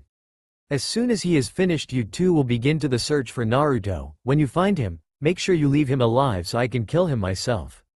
Tsunade reached into one of her file cabinets and pulled out a scroll and handed it to Jiraiya. Jiraiya only nodded before leaping out of the broken window. Sakura was walking about this time when she saw Jiraiya leap out of the Hokage office's window and quickly rushed up to the office. Goshusho-sama, did Naruto come back early? Is he alright? Tsunade slightly glanced at Sakura from the corner of her eye before turning her back to her. Shizune walked up to Sakura and gently escorted her out of the office. Naruto deserted the village, he might not come back, Shizune said with a sad look in her eyes. Nani, too. Even with the added help of Kakashi and his shinobi hounds, the two of them couldn't find even the smallest trace of Naruto and Yugito. Even if Naruto's skills in stealth had increased immensely, it still shouldn't have been enough to evade the hunt according to Jiraiya. But the important factor that he didn't know about was of Yugito's skills. She had been trained in these types of situations since she was young, which let them remain well hidden not only from Konoha but all of the people who would have a reason to come after them. Even though Jiraiya and Kakashi didn't have any luck finding Naruto after searching for about 2 months, The overall search for Naruto began when the councils of both Konohagakure and Kumogakure caught wind of Naruto and Yugito's desertion. At first, the two villages cooperated with each other using a very uncommon temporary peace treaty until old blood began to boil as tempers began to rise, like everyone predicted. Over the years, the tension between the two villages was similar to a ticking time bomb waiting to explode. In the 5th year of Naruto and Yugito's absence, the tension between the two villages was at an all-time high. War was evident, which would give Iwagakure a reason to attack as well, which would force Sanagakure to act. Things began to feel more and more like the Fourth Shinobi War was around the nearest corner. 3. For some unknown reason, over 10 camps in the outskirts of Konoha, that were rumored to be bandit camps, were raided over the past 2 weeks. There were no survivors recorded. Only the remnants of a scuffle and the smell of burnt flesh were left. The Hokage normally would have ignored this incident if it wasn't for the fact that all of this was happening so close to home. Not to mention the fact that the Case Cage was also visiting Konoha at this time along with the upcoming Chunin exams. Several shinobi were sent out to investigate the last campsite that was attacked. Konoha needed to know that these attacks posed no threat to Konoha and Suna. "Taiko, are you sure this is the place?" one of the Anbu officers said as he glanced around the campsite. "Yeah, what's wrong?" the Taiko asked over the headset they were using to communicate. They had decided to split into 2 different groups. A scout group that was to head to the campground first and survey the land, while the secondary team main job was to act as backup just in case there was an ambush waiting for them. "There is nothing here. Everything looks, BB backup. Kainu? Kainu, come in." The Taiko paused for a second hoping there would be a reply, but static was the only thing that was heard after that. "Everyone move out," the leader yelled as the entire squad quickly dashed onto the scene to see several of their own teammates on the ground. The first thing the Taiko did was check to see if they were still alive while the other 3 were on lookout. Thankfully, all of them were still alive and only were unconscious, nothing life-threatening. "I see your employer has finally decided to step up the game a little bit and hired some shinobi." A voice was heard over the far distance of the trees. All of the shinobi went into a defensive stance as the Taiko stood up. "What are you talking about?" the Taiko asked. Silence only followed as the wind began to gently blow past them. Suddenly 2 of the shinobi dropped to the ground as they felt the heavy blow of a punch in their stomach. The Taiko felt something fly past her cheek. Quickly turning around to see what landed, she was surprised to see a dark blur appear in front of her before receiving similar treatment as the other 2. The last shinobi was locked in a state of confusion as he frantically searched his surroundings for the assailant. This was his first mission as an Anbu officer and he still was a little green under the ears. He felt the slight tense of chakra and quickly turned around but fell right into the Rouge's trap as he felt a kunai press against his neck. "So which one of you is in charge?" "I am," the Anbu captain said as she slowly rose to her feet. She finally got a good look at what the rogue looked like. He was wearing a dark blue trench coat with black gloves and a black turban covering his head, leaving only his dull blue eyes in sight. "Since I couldn't get anything out of those bandits earlier, I'm going to ask you this once. Why is Yamainu sending his men this close to Konoha without showing himself? What does that Ukami has planned?" I don't know what you're talking about. That's not the answer I was looking for," the rogue said as he started to slit the shinobi's throat. "Wait, we are Konoha shinobi. If you take the life of one of our ranks, you will asking for Konoha to declare war on you. I have been on the run for years. Why would I care if a village who has already been after me declare war on me?" "Huh? How long have you been on the run? Would it be about 5 years?" Something about those brilliant blue eyes of his called to her. "Why are you asking this?" The Taiko pulled off her mask revealing her long pink dazzling hair and her emerald orbs. The rogue was clearly taken aback by this. "You are Naruto, aren't you?" Sakura asked as she stared at the rogue before he released the shinobi and unwrapped the turban that was covering his head, revealing a head of messy blonde hair similar to the style of the Yondaime. "You are," Sakura yelled as she ran up to her former teammate and gave him a bone-crushing hug that almost killed him. As Naruto tried to break free of Sakura's grip, he noticed that her godly strength wasn't the only thing she acquired from the Bachan. Her bust size had increased nearly tenfold, leaving behind the days she was known as the flat chest of the Rookie 9. Why, you're killing me, Sakura-chan," Naruto said as he fought for his breath. She released him from her death grip and smiled before landing a heavy right hook to his chin, sending him literally soaring into the air. He snapped out of the trance and slung a kunai down at her feet and teleported right beside her with a second kunai aimed at her neck. What the hell was that for? That was for leaving without saying goodbye, you baka. Sakura yelled as she tried to restrain the tears that were fighting to be released. Do you understand how worried I was? Gomen, don't apologize for your stupidity, you baka. She yelled again as she glared at him. He stepped back a little bit before Sakura grabbed him once again in her deathlock of a hug, this time shaking uncontrollable as the tears began to flow down her cheeks. How is Ba-chan? Is she still the Hokage? Sakura released Naruto and wiped her eyes. No, she stepped down about 2 years after you disappeared, appointing Kakashi as the Rokudame. Kakashi-sensei? Wow. A couple of people were disappointed that it wasn't you who took over the position since Goshusho-sama was only holding it for you. Sakura said as Naruto held his head down, showing a little bit of his regret for making the decision that he made. He quickly smiled as his cerulean orbs literally lit up as he thought of something. Can't wait until you meet them. Them? My pride and joy. IV. The streets of Konohagakure were more than busy thanks to the return of the Chunin exams and not to mention the arrival of the case cage from Sanagakure. Some people still had the bitter taste in their mouth from the last Chunin exam when both Suna and Otto launched a full-on attack, killing many, including the Sandaime Hokage of Konoha. So not only were the streets busy with fresh faces, market stands and villagers, there were also Konoha shinobi on guard everywhere you went. Despite this though, the village still felt like it was about to throw the festival of the year. One tiny little girl with long blonde hair that reached to the back of her calves, sparkling blue and green eyes and wearing a dark blue dress walked into Ichiraku's with a large grin on her face. She looked like she was about 4 or 5 years old, and it would have been the cutest thing you ever seen if you watched her try to climb up on one of the stools by herself. Oji-san, Umehime wants 1 bowl of miso ramen, please. My, aren't you the cute one? Where are your parents? Ayame said with a large smile on her face. Umehime's mama and papa are busy. She answered in a really cute voice. Tucci appeared by his daughter with a hot bowl of ramen and placed it on the bar with a pair of chopsticks. Be careful little one, it's hot.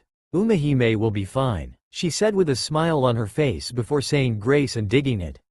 Before Tucci could get back in the kitchen she was already finished.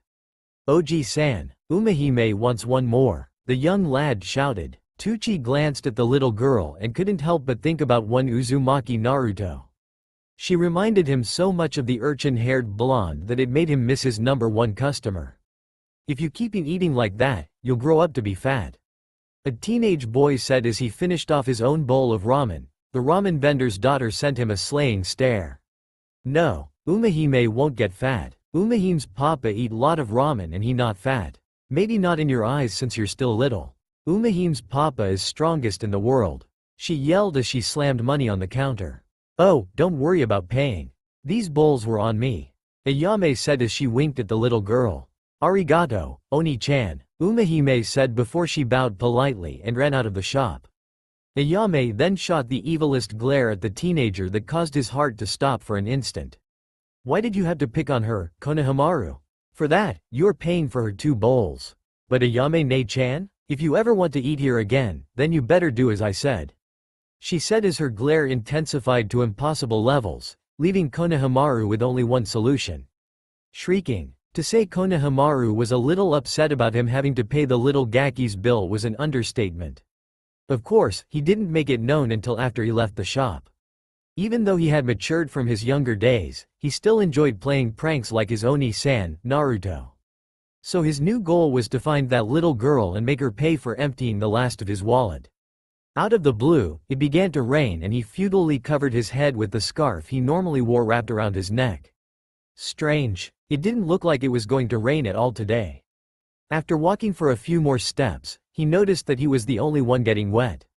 He stopped for a second and glanced around him to make sure he just wasn't seeing things. All of a sudden, he was splashed with a large amount of water, almost as if somebody had just poured a bucket's worth over his head. He turned around to see Umehime pointing and laughing hysterical as she was literally rolling on the ground, a now empty bucket flailing with her movements. Why you? Before he could finish his sentence, Umehime sent a gust of wind strong enough to knock him off his feet and onto his back before she took off running. Using his shinobi reflexes, he quickly bounced back on his feet and began to give chase after her. The little girl saw two females that looked like kunoichi and ran behind the older one and latched to her leg. "Save Umehime, Oni-chan," she asked, acting as if she were terrified for her life. "Save?" the woman asked before looking up at a very pissed-off Konohamaru. He was going to continue his pursuit until he took notice of just whom the gaki was hiding behind. "Hinata-san and Hanabi-chan? Why are you teasing this little girl, Konohamaru-san?" Hinata said with a stern look on her face. "Huh? You got it all wrong, I wasn't. And I thought you were more mature than the childish baka you used to be. You're even trying to blame it on her." Hanabi scolded. "Papa? Papa!" Umehime shouted as she rushed over to a tall man with long wild blonde hair, cerulean blue eyes, and strange but very attractive whisker birthmarks on his cheeks. "NNN Naruto-kun?" Hinata asked as she glanced up at the very handsome man as he picked up his daughter. Papa. Then the strongest person in the world she mentioned earlier was Oni-san? Konohamaru said as his skin went pale.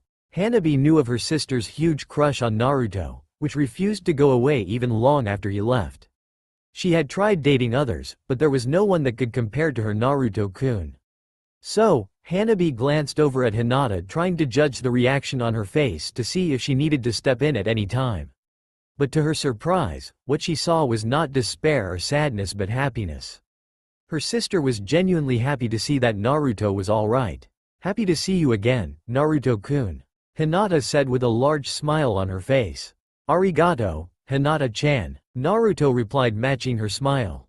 Papa, what is it, Umi-chan? He was mean to Umehime." She pointed toward Konohamaru, who was hiding this whole time, hoping that she wouldn't do what she just did. "Oh, really?" He grinned darkly. His unofficial younger brother began sweating bullets. Quicker than they all could blink, Naruto was behind them with his free hand on top of Konohamaru's head. He then balled his hand into a fist and acted like he was going to punch him in the head before switching up into a painful nagi. "OWW. Next time you mess with my Umi-chan, I'll kill you." Naruto said, a sadistic smile on his face causing Konohamaru to fear for his life. Naruto then looked up at Umehime and smiled genuinely. "Where's Mama?" "Up there." Umehime pointed to the top of a building where Yugito was glaring at one of the kunoichi near the father-daughter pair. Naruto sighed out loud because he knew exactly what that meant. Umehime thinks Mama is mad. "Yeah, me too." Yugito leapt down and slowly walked up to them with a look that could kill. She was wearing a similar attire to Naruto. "When are we leaving?" Yugito asked, not looking at Naruto even once. Her eyes were dead set on Hinata, wanting her to do something. "Soon, there are still some people I need to see before we go." "Umehime don't want to leave yet, Mama." "Well, I do, Umi-chan," Yugito said before Naruto wrapped his free arm around Yugito. "Come on, don't be that way, Yu-chan." Naruto gave Yugito such a puppy dog look, it almost made her give in. That was until Umehime joined in, matching her father's look. Yugito couldn't help but to give in as a large smile made its way across her face. Fine, you guys are going to pay for using that on me again," she said as she turned her back to them. Naruto and Umehime both laughed. "Where are guys heading first?" Hinata asked, completely oblivious to the older blonde's intentions. "To see an old sensei of mine. I'm sure he'll be happy to see you." Yugito glared at Hinata as the three of them left, heading towards the Hokage Tower. Umehime really likes them. The current cage of both Konoha and Suna were in the middle of a very serious meeting. War at any moment could break out and the Chunin exam could be used as an opening for Kumo and Iwa to attack, just like Orochimaru did over 7 years ago. Suna was also in a tight spot thanks to their shinobi count being at an all-time low. Despite the amount of effort both villages had put forth on rebuilding, both were still in a very weakened position. Unlike before, where the Yondaime turned the tide of the war single-handedly, there was no one on their side who could do this again. Even if the Case Cage was known for his power alone wasn't on par with the Yondaime of the past, nor was it enough to match the rumored powerhouses of Iwa and Kumo combined. Kakashi was almost at a point where he would cancel the exams due to these disadvantages. Even if it showed a major sign of weakness, Kakashi felt that this would grant both villages enough time to strengthen their defenses. Things were looking grim indeed for Konoha and Kumo. What of Akatsuki's movement? Ever since the disappearance of Naruto-san and the Jinchuriki from Kumo, all information on them has been completely silent. It seems that they have moved their plans towards something else, something just as deadly as the Biju. We still have nothing on what it is, though. The case cage said. Something else? Kakashi asked. Apparently there is a rumor of some ancient artifacts that hold enough power to equal the Biju at maximum capability. And there may be one around this village, and the genin that are coming here for the genin exams may be them in disguise coming after the one hidden here. How long has this been known? Long enough for you guys to only learn about it now. Naruto said as he appeared in the Hokage office, surprising both leaders out of their skin at the sudden interruption. Naruto? Kakashi said as he stood up. Long time no see, Kakashi-sensei. You still call me sensei after all of these years? Force of habit, Naruto stated with his patented smirk on his face. It has been a while, Naruto-san. The case cage said as he stood up and walked toward Naruto. Gaara, when do you become the? A while ago. How have you been? He inquired, a ghost of a smile over his features. Well, I'm married with a daughter now. Both Gaara and Kakashi burst in a fit of laughter until Yugito and Umehime walked in, effectively shutting them up. This is my family, he informed them, lazily extending his hand in the direction of both females. The two cage stopped and stared at them for a second, making sure this wasn't a trick. You're serious? Kakashi asked, gaping at the trio. Naruto only nodded. Congratulations. Kakashi managed to compose himself enough to say that before taking a seat to try getting a better grasp the situation. He never imagined that Naruto would ever mature enough to have a family. Why have you chosen now to show yourself, since you and Yugito-san are on the bingo books of both Konoha, Iwa, and Kumo?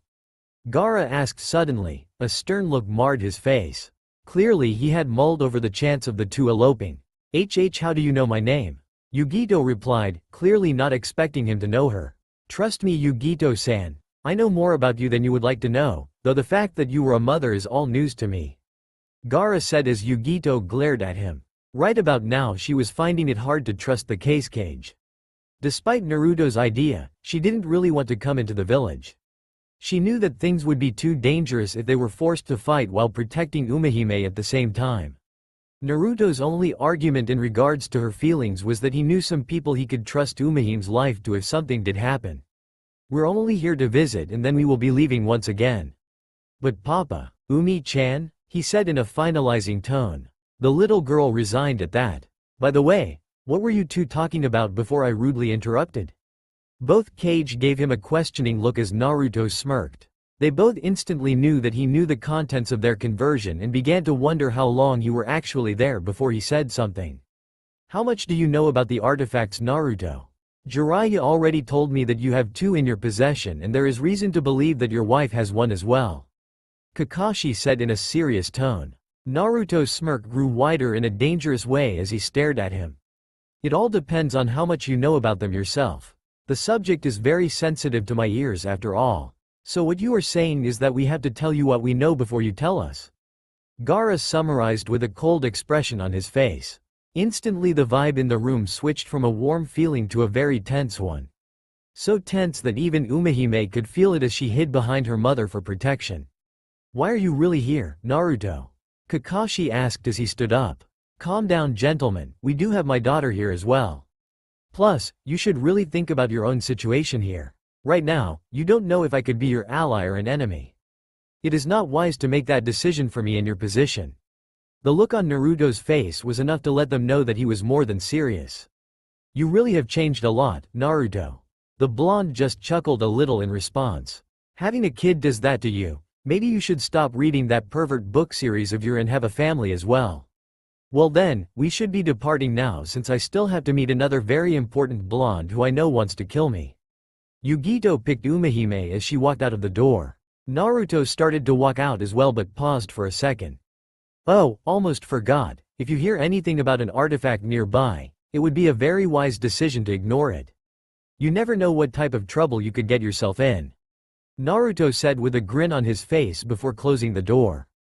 The two were silent for a second before glancing at each other. Think it's wise to let him roam freely like this? Gaara asked. I don't think so, but these artifacts may be even more important than we originally thought they were if he was willing to bare his fangs at us. This might become a pain in the ass if we don't play a hand as well. I will have someone watch him, Gaara said, looking hard at the closed door Naruto and his family had just used. Very well then, just as long as it doesn't put anyone from Konoha in danger in the process. I never knew Naruto to bluff, which means he could be stronger than us for all we know. But a true shinobi never shows his cards up front. He could have learned how to be an excellent card player over the years. Gaara finalized. Meanwhile, the Uzumaki family was making their way to the edge of Konoha where a lot of the wealthier families lived, including the Hyuga compound. Umehime was fast asleep in her mother's arms, tired from the excitement of the day. Earlier that day, Naruto had learned the location of Tsunade's new house from Sakura and was kind of dreading their visit. He was sure the woman who was like a mother to him would literally kill him. Besides a moody Yugito on her period, she was the only person he feared. Why did you threaten them like that? Yugito asked, breaking the silence. Didn't really threaten them. I just sort of let them know politely that this case wasn't something they should be sticking their nose in. You think Yamainu will make a move during the exams? If not him, they will for sure. I still get an uneasy feeling when I think about them. I understand, but this is something we will have to deal with sooner or later, unless Konoha can stop them, and I doubt Konoha has it to do this thanks to the Cold War right now. I suppose. As they passed by the Hyuga compound, Naruto and Yugito sensed someone watching them and he secretly created a cage bushin without causing his chakra to spike even a little. Only Yugito noticed it as she glanced over at Naruto. Who do you think it is? Probably a Hyuga, just making sure we don't evade the compound. Everyone does seem to be on edge here. I don't blame them though. Then why did you do that? You're not the only one who doesn't trust the village, you know. I am pretty sure the council knows about our arrival already. No, I'm asking why did you do that just now? Oh, I guess it just escaped my mind, Naruto said as he smiled and scratched the back of his head. Yugito only frowned as she bopped him on the top of his head. The three of them made it to Tsunade's house shortly after that and knocked on the door. Instead of seeing a maid or Shizune opening the door, he saw Tsunade herself open the door and crossed her arms with a glare firmly fixed on the male fair-haired. Sakura and Shizune stood behind her with huge smiles on their faces, though Shizune's had a tinge of anger in her eyes, mainly from the main reasons her master had. How's it going, Bibi-ba-chan? Naruto said in a nervous tone, raising a weary shaking hand as a salute. Tsunade balled her hand into a fist as he glared even harder as she suddenly charged toward Naruto. He was so terrified, he froze up while Yugito wisely moved out of the way. Instead of the beat-up of a lifetime, he got a very firm embrace as his shoulder became very dampened with her tears. Gomen Nasai ba-chan, Naruto said as he hugged her back. She rose up with a smile on her face as he wiped away her tears. She suddenly landed the hardest punch he had ever felt in his entire existence, sending him several meters into the air. Unlike earlier, the blow was so hard that his body did not respond as quickly, which resulted in him landing flat on his head. Baka. For a second even Yugito was afraid and Umehime woke up from the loud sound that Naruto made as he collided with the ground. Analyzing the current situation, she spoke. Is Papa okay? He will be, maybe. She spoke, shooting a scared look at the Sannin, her mind seriously considering the idea of running for it. That was for leaving me without a proper goodbye or reason. Now, come in so I can heal you and we can catch up on the last 5 years of your life. Tsunade said as she walked back into the house, leaving everybody watching literally speechless at her mood swings. The atmosphere in the room was unbelievably thick and tense. It almost felt like a conference meeting between two rival government leaders as they tried to settle their obvious differences. Umehime seemed to be the only one oblivious to what was going on as she enjoyed a nice nap in her father's lap. Yugito was trying her hardest not to get up and leave as Naruto was literally sweating bullets. Even Sakura and Shizune were on edge and they were the ones who had spent the most time with the woman. So? The buxom blonde asked impatiently. So? Naruto asked, trying to understand what she was asking. Tsunade narrowed her eyes in the distinct way that caused Naruto to instantly remember all the painful beatings he had received from her in the past. What the hell were you thinking? Tsunade yelled as her honey pupils were replaced with flames, making Naruto to feel awfully sick. He decided that this was the best thing to do since not many people here appreciated how great he was. Yugito answered for him, leaving Naruto feeling even sicker. He was more than grateful to the fact that Umehime was asleep right now and not awake to witness the person she considered the strongest in the universe squirm like a little worm. "I didn't ask you." Tsunade shot Yugito a look that sent everyone in the room chills up and down their spine. Everyone except Yugito and Umehime for obvious reasons, of course. "You didn't need to, since he is my husband I hold the right to answer any question that I have a part in." Yugito was obviously not going to back down an inch, which all three of the other adults thought this was an amazing feat, or an act of ignorance. "I see you kind of have a point there, but that answer isn't acceptable. Not to mention the fact that I still haven't approved of this marriage of yours. Naruto is now a nuke nin and has a high bounty in the bingo book, yet this is the only excuse you can give me for this reason?" Now everyone was surprised that she was being somewhat agreeable in this situation. Naruto began to realize just how similar those two were.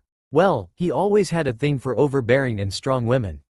"I just needed to get away from everything," Naruto said, finally speaking up for himself.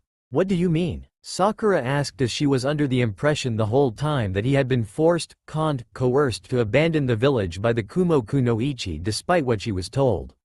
The Naruto she knew wouldn't break his nindo regardless of the situation or the circumstances. "I came to the realization that I wasn't living my life for myself. Everything, including my goal of becoming the Hokage, was based on appeasing others and proving them wrong. Even my quest to bring Sasuke back was not my own feelings but Sakura's. I honestly felt that she would look at me in a different light if I were to bring Sasuke back for her." Sakura was kind of caught off guard by his answer but was too speechless to say what she wanted to say. "Traveling and training with Ero Sennin taught me a valuable lesson in life that I will never forget. My life is my own life to live and I shouldn't live it for others just to make them happy, ignoring my own feelings. I made several friends over those years and almost lost them all." "So you decided to run away from it all then?" Tsunade asked in a loud, stern voice. The sheer volume in her voice woke Umehime up from her sleep, which in the process woke up Naruto's hidden courage to face the ex-Hokage, like he used to do in the past when he was the annoying loud-mouthed Gaki. Of course, he couldn't look weak in front of his Umi-chan. "No, I didn't run away. I just chose another path to take," Naruto said as he stared at his surrogate mother straight in her eyes, not showing any sign of backing down. Both Shizune and Tsunade caught on to source of his sudden outburst of courage and smiled to themselves. "Then why didn't you visit us? You could have at least told us of your daughter's birth," Shizune asked, finally speaking. "The time wasn't right. I now have a new situation that I am mixed in that is twice as dangerous as the threat of the Akatsuki or having a bounty on my head in the bingo book. We needed to make sure that Umehime was old enough to travel before we returned to this village, not to mention it is now time for the Chunin exams." "What does the Chunin exam have anything to do with this?" Tsunade asked. "What better time to sneak in the village than when the village is at its all-time busiest?" He answered with a toothy grin on his face that reminded them of his younger self. "You're lying?" Tsunade once again narrowed her eyes at Naruto. "Well, not completely. There might be someone here very dangerous searching for something in this village. This person is more than an enemy to Yugito-chan and me and maybe more of a threat than Orochimaru. We plan on stopping him right here before he gets any stronger." "Who is this person? We should let Kakashi know right away if he truly is a threat to the village. This is something that only we can take care of," Yugito said. "Which brings us to the second reason why we are here. We need a huge favor of the two of you. And that is? We wished for you to watch over Umi-chan while we are in the village. We don't know how dangerous things will get while he is here and we need the reassurance that she will be okay no matter what." "But Umehime can fight too." Umehime glared up at her dad. "Yeah, but it's still too early for you, Umi-chan." "But Umehime, Yugito said in a very firm tone that meant business, causing her to make an sound before burying her face into her father's cloak. "You didn't have to be so firm with her. You just spoil her too much." Naruto sighed out loud as he returned his attention to the ex-Hokage. Tsunade leaned back in her seat and pulled out a bottle of sake she was hiding under it. Shizune glared at her but let it go due to the situation. "On one condition, you have to tell me what is going on." What are you so involved in that is more dangerous than Akatsuki or Orochimaru could be? Naruto sighed out loud as he leaned back against the couch before he looked over at Yugito. It seemed the two of them were communicating with their eyes before Yugito leaned forward and started speaking. To start things off, Naruto isn't the only one who was born with a grave burden. She paused for a second, allowing the news to sink in. There are artifacts in this world that are said to be as old as time, and they only seem to react to the yokai of a biju. Just one of these artifacts holds enough power to wipe out a village of twice the size of this one, if placed in the wrong hands. Naruto has two and I have one right now, but there is no telling how many of them are out there. There is a rumor that one of these artifacts is somewhere in this village, and our enemy just happened to be a Jinchuriki like us, one of the stronger ones, and he has a lot of political influence, which makes it hard to get close to him. So, we have reason to believe that he will make an appearance here as well. How did you get a hold of something so dangerous, Naruto? Tsunade asked. One of them was a gift from my father. Father? Did you find your parents? Both Tsunade and Shizune look at Sakura for a second, forgetting that she didn't know anything about Naruto's parents thanks to the Sandame's law. Not really, since they both died on the day I was born. Jiraiya knew my father and gave it to me when he felt I was mature enough to handle it. Of course, this was before we knew what it actually was. Naruto decided to just leave it at that since he didn't feel like talking too much about his late parents. Tsunade sensed this and quickly changed the subject. So why are you taking this responsibility on your shoulders? Because we both know how strong he is now, and if we allowed others to take care of this and fail, it would be too late for us to do anything about it. Plus the annoying fact that he knows we have 3 in our possession, so it would only be a matter of time before he came after us anyway, since he wants them all. The room was silent for a moment until Umehime yawned out loud, snapping everyone out of their serious trance. Okay then, we will take care of your daughter while you two deal with things. But you will have to visit us every now and then after you leave the village, despite who is trying to kill you, or I will hunt you and kill you personally. Tsunade threatened with a smirk on her face, to which Naruto swallowed hard. 2. That night, the sky was clear, giving anyone who was interested a lucid view of the stars.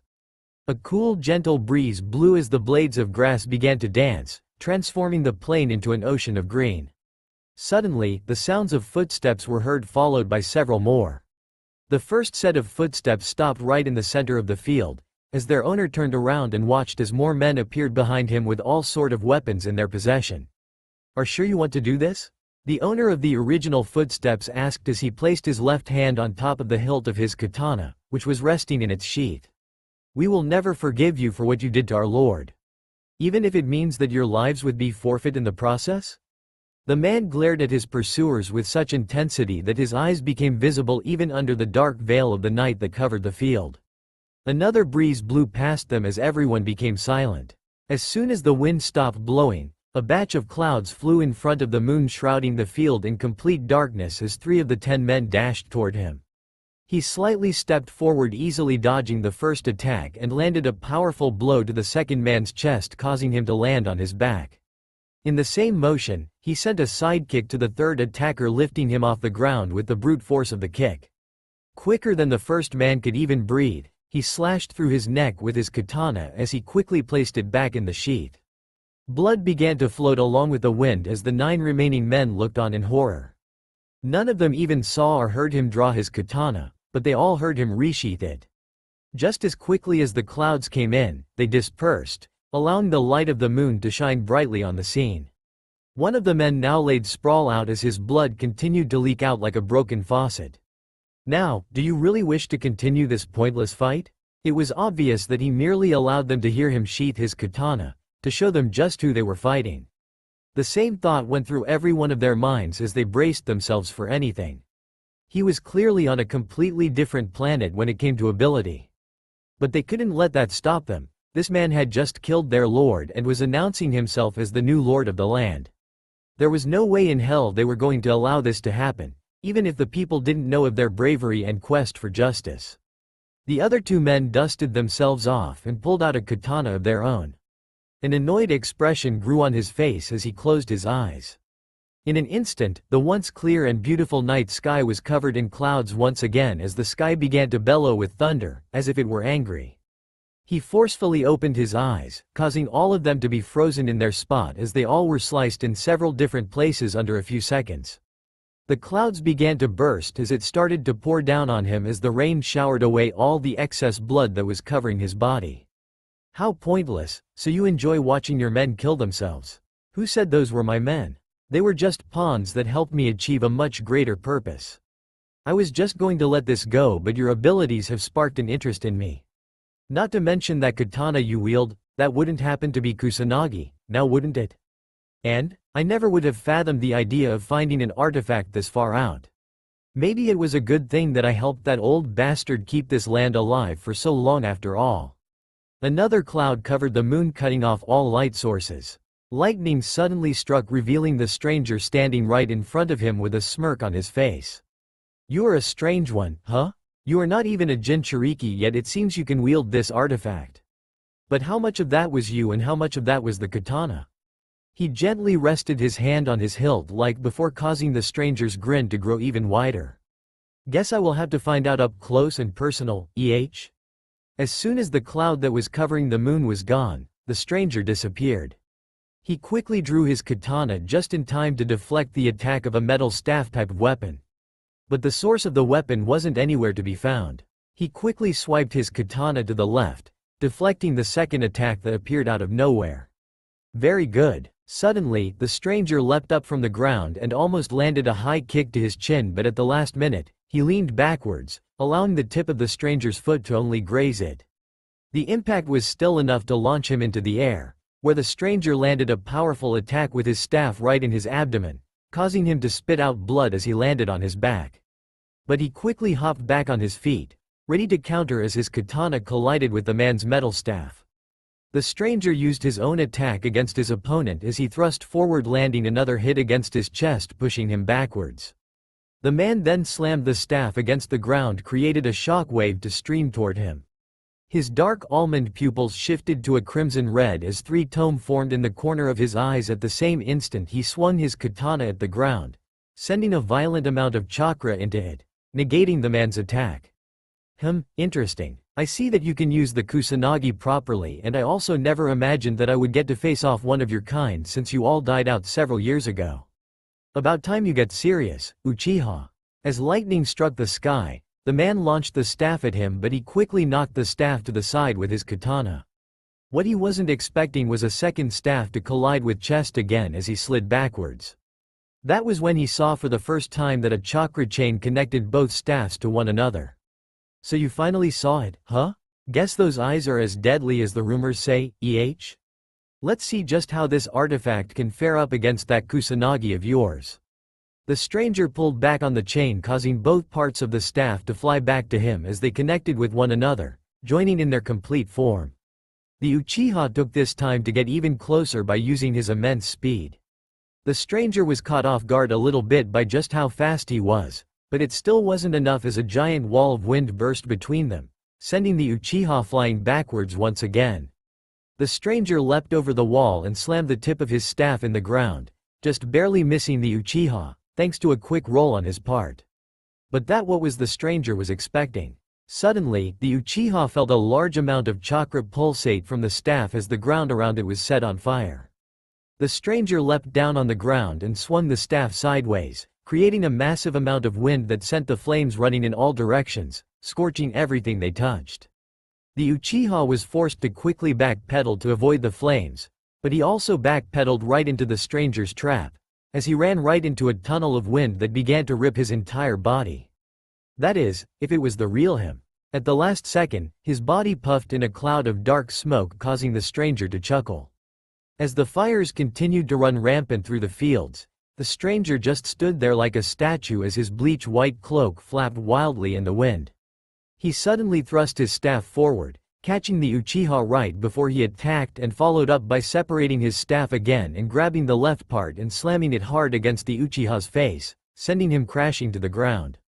I have to say, I am kind of disappointed in your capability, and I was hoping that I could use you in the future, but you turn out to be just another pawn. Who said I would work for you anyway? Also, who said I was even here? Huh? The Uchiha's body began to dissolve into a pit of snakes as they began to leap at the stranger. He sent several blades of wind shredding right through the snakes even before they got close. So you were holding back? He combined his staff again and turned his back to the fire as he began to slowly but calmly walk off. We should continue this sometime when we both aren't holding back. It would be wise for you to come to Konohagakure if you value your life. After I succeed there I will return here to kill you and take Kusanagi unless you provide some unneeded interference. He slung a kunai to a nearby tree before the stranger's body began to dissolve into tiny particles. Those transformed into a gray wolf as it began to run off in the direction of the village. The Uchiha reached up, grabbed the kunai that missed his skull only by a few inches, and glared at it with his crimson orbs. Who the hell was that? Can you follow his chakra, Karen? Vaguely, he's quite skilled at hiding his chakra.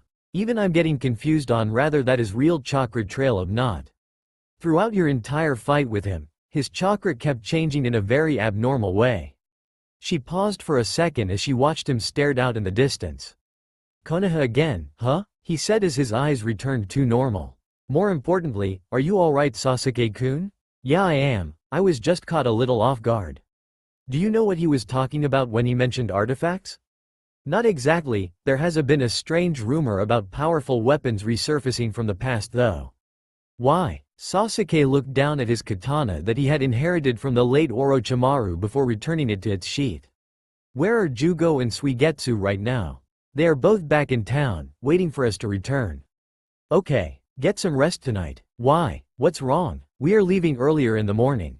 Where to? Konoha, of course. 3. The summer sun blazed over the Chunin hopefuls as over 25 teams of genin stood in front of the gates of the Forest of Death.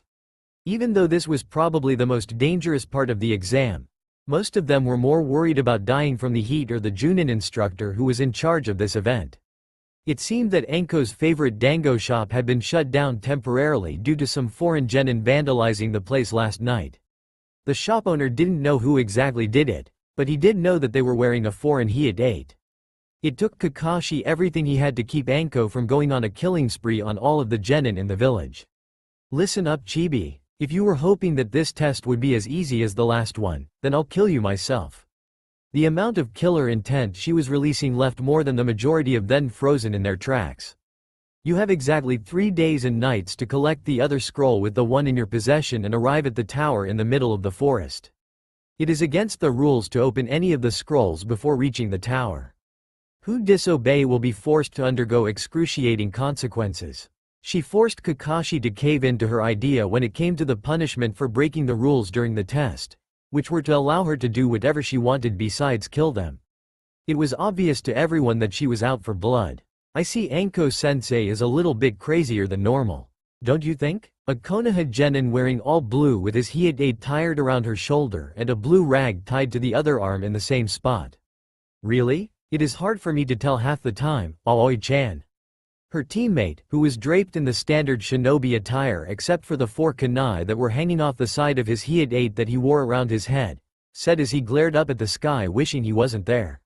Not because he was scared, but because he just didn't feel like doing anything. Ryu sort of has a point there. I've been afraid of Anko-sensei since she began to help out Ino-sensei with our training. A timid kunoichi, who was wearing a dark red shinobi skirt with black biker shorts underneath and a dark red sleeves jacket with her Hiite on head, said as she walked up to Aoi. You're just imagining things, Suzuka. Anko-sensei is really cool and I can tell that something is wrong with her right now. Both of Aoi's teammates gave her a strange look. What, you mean besides how she normally is? During this time, Naruto and Yugito were hiding in the forest close to the entrance, watching for something that felt out of place, which was hard to do thanks to all the weirdos that were from the other villages. I see Anko hasn't changed any. Anko? The Junin instructor who is currently threatening the genin. Oh, that aura she's giving off right now is even giving me the chills. Yeah, she does that to people. Hey, suddenly there was a loud shout before all the gates were opened, allowing the genin to dash into the forest, oblivious to what lied in wait for them in there. An ominous breeze blew through the great ocean of giant trees. The trees were so thick and high it made it nearly impossible to tell whether it was day or night. There was no telling how many teams had been taken out already, but it was very obvious how dangerous this forest was, judging by the very powerful killer intent that was surging throughout the forest. It still was a surprise to many that Konohagakure would hold a Chunin exam taking place in this forest again. Now, over 20 teams of genin were fighting for their futures and possibly their lives. I can't believe how much this place used to give me the chills. Naruto said as he placed his hand against one of the trees. Now this all feels like a walk in a park, sort of. Both Naruto and Yugito were deep in the forest searching for any trace of the artifact that was rumored to be in Konoha. They had decided that this would be the key place judging from the amount of history this forest held. Legend had it that this place served as the shrine for the Nibi no Nekomata and the Shinigami. Not to mention the fact that all three of the artifacts that they already owned were pulsating enough to vibrate against their bodies when they moved. Did you say anything? Yugito asked as she continued to stare up at the forest ceiling. What are you looking at? You've been staring up for the longest. I'm just wondering when those damn genin that have been trailing us are going to make their first move. Leave them alone. I don't feel like explaining to Obaa-chan why genin blood was spilled. Plus if they are truly Chunin hopefuls, they would know that we are an enemy that can't be defeated by anyone their level. He stated, not bluffing in the least. If the legends are true, then the forest bed may be flooded with the crimson liquid. Naruto sighed out loud as he leaned up against a nearby tree. Let's hope that doesn't happen, nay? Looking down from the looming branches and leaves, she gave the distance a contemplating look with a soft smile. I wonder how strong some of these genin are. She mused. Not strong enough to take you on. Naruto said right before he took out a canteen and took a sip. It would serve as the perfect test for the future, don't you think? You're acting weird? You're usually the one holding me back from going wild. Naruto walked up to her and gently grabbed her shoulder. As she looked up at him, he nearly jumped backwards. Both of her pupils were slits and her canines were long. He could already imagine that her claws were out too. It was almost as if the Biju within her was taking over. What is happening to you? I don't know. It's just, suddenly my primal instinct's been going wild ever since I stepped foot in this forest. She suddenly gripped Naruto's wrist tightly as her claws began to dig into his skin, drawing blood. Her body began to tremble uncontrollably as tears began to flow down her pale cheeks. Naruto placed his free arm around her and pulled her closer to him. He gently kissed her forehead and slightly began rubbing her forehead. It'll be okay. I'm here for you. He noticed that her body began to settle down a little bit as her human traits started to resurface. Now, a sudden shout caused Naruto swore under his breath as he turned to see three genin leaping out of the trees with kunai aimed at them. NOW is not a good time for this. Read the atmosphere. Naruto yelled right before Yugito broke free from his grip and allowed her chakra to rise out of control. The look on the genin faces went pale as they realized that they had literally stepped right into the lion's den unknowingly. Yugito's chakra was so hot that the dirt below her feet began to scorch in flames, her eyes reshaping to her bijus as she crouched down in a stance ready to pounce on her prey. Shit! Naruto yelled as he leapt in front of her. Run now! He yelled at the genin behind him, but they were literally frozen stiff from the immense amount of killer intent Yugito was emitting in waves. Yugito calmed down now. Instead of the response he was hoping for, she leapt at him in blazing speeds that almost caught him off guard. He slightly tidled backwards enough to allow her momentum to carry her above him before he grabbed her waist and slammed her to the ground on her back. He instantly rolled over on top of her and began to pin her down. It was taking all of his strength just to restrain her as she struggled violently to get free. What the hell has gotten in you? Naruto looked back up at the genin and noticed that they were wearing Konoha Hyuga 8 and thought that this was just getting worse by the second. I told you three to run, damn it. Yugito suddenly summoned enough strength to push her and Naruto off the ground. In the moment when they both reached their zenith, she pushed both her legs into the air, landing a heavy blow to Naruto's abdomen and knocking the breath out of him. She instantly followed up with a backhand, sending him crashing to the ground. She then flipped over just in time to land on her feet. You were the last person I wanted to fight ever. Naruto said as he grabbed his stomach. He felt a very cold breeze as he noticed ice form around Yugito's legs. He instantly looked over at the genin and noticed the girl in all blue was holding in hands in the Tora seal channeling more and more chakra into the jutsu. Don't agitate her anymore and run. Next time she may actually kill you. Learn to control your woman. The other genin yelled as he pulled a kunai off his Hyuga 8 and slung it at Yugito. Naruto instantly appeared in front of him and instantly batted away the kunai, causing it to explode right in his hands. "Ha, you fell for it. Fell for what?" The genin looked up as the dust cleared, revealing an unharmed Naruto with a very cold look on his face. "What the hell are you two?" the genin demanded as he fell down in shock. "Way out of your league, that's what." Suddenly there was another explosion coming from behind Naruto. As he turned around, he noticed that Yugito had finally freed herself and was now wielding her scythe with a very menacing mask on her face. "And here I was hoping Kusatsu wouldn't make an appearance."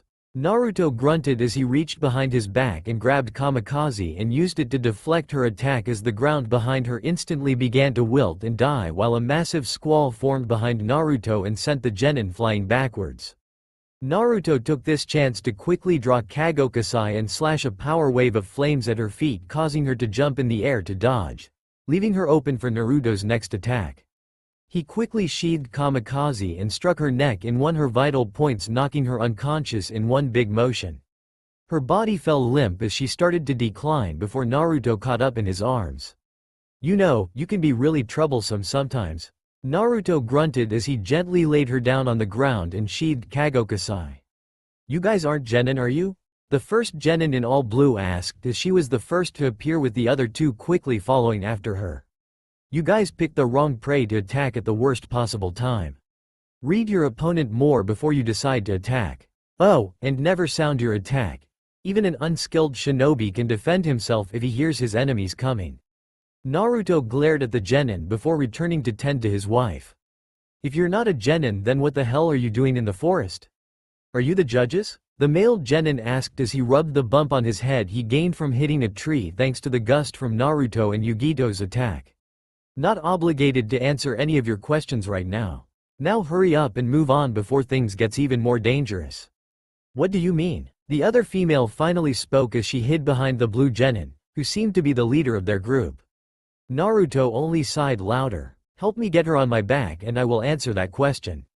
"You won't try to attack us, will you?" the blue genin asked. Naruto only chuckled. "If I wanted to, you all would have been dead when you guys decided to follow us over 6 hours ago." "You knew?" It was obvious, and Chunin would have been able to realize they were being followed with the way you all were moving. Though I do have to applaud your ability for sensing chakras, since no one was able to read us but you guys. We are skilled enough to completely mask our chakra trace and smell, making us nearly untraceable. That is thanks to Suzuka's special ability. She can read the life forces of her surroundings." "I see, but she can't gauge how strong her opponent are yet." "Yeah?" Without thinking about it any further, she helped Naruto get Yugito on his back. He made sure she was stable before standing back up. "So what did you mean by things could get more dangerous?" she asked. "There are more things in this forest besides you genin. Some being our enemies who are on par with us if not stronger, and that shock wave of chakra that was sent out was like a flare to our whereabouts." "What is going on?" "That I can't tell you because this has nothing to do with Konoha right now. But," he handed her a tiny scroll, "if you cross someone just as strong as us and you are more than positive that it is not another genin, then open this scroll. But only open this if you are 200% sure that it isn't a genin. It will not help you in this exam and it's a one-time only use." She looked over the scroll several times before looking back at him. "What is it? A secret? Shouldn't Hokage-sama be told about this?" the boy asked. "He already knows. Him and me had a conversation about things and I told him to stay out of it." "Who are you again?" "The only thing I will say is that I used to be your Hokage-sama's best student, Uzumaki Naruto," he said with a very toothy grin on his face before disappearing. 2. What the hell was that all about? Ryu asked as he dusted himself off. Suzuka only gave him a blank look as she continued to stay glued to Aoi's back. "Now I have to find out who he is," Aoi said as she placed the tiny scroll in her dark blue pouch that was strapped to her left thigh. "Don't tell me you believed that guy? He wasn't with a Konoha he had ate, so what makes you think that he was one of us? Didn't you hear the story about Hokage-sama's only team?" "No, not really. I chose to listen only when needed and I decided that all that nonsense was just nonsense," Ryu said in a proud tone as if it was an honorable deal, causing Aoi to sigh out loud. "Baka? I resent that. Don't yell, Baka. Stop calling me that. Yell again and I'll freeze your tongue and cut it off, got it?" She walked up to him with her fist balled tighter and flames literally blazing inside of her pupils. Ryu started to say something but decided it would be wise to hold his tongue or he might actually lose it. He learned the hard way that Aoi wasn't a kunoichi that you would piss off and get away with it. She was already considered the strongest of the genin of their year. I remember the stories, Suzuka said, breaking the glaring contest that the other two were having. Haruno-san was also a member of that team. They were supposed to potentially be the strongest three-cell team in Konoha history. Supposed? Ryu asked, causing Aoi to give him an exhausted look. Yes, the other two abandoned the village for unknown reasons. See, that means he's a nuke nin. We shouldn't trust him. No, I think we can't kill him, otherwise, why would he save us from that kunoichi? I don't know, maybe to keep Konoha from finding out he is here? I don't trust the guy and I don't think you should either. This is the forest of death, you baka. If we were to die, then it would just be blamed on the exam. Plus, he could wipe us out easily without leaving a trace. It wouldn't be for days before they discover that we are either dead or missing. Enough time to allow him to escape the village. Suzuka tightened her grip on Aoi's sleeve as she slightly began to tremble. Don't worry, Suzuka. I know he's not that type person. How? That was the first time you ever saw him, ours too. I'm expert when it comes to reading people. I knew you were a baka from day one and we all know I was right about that.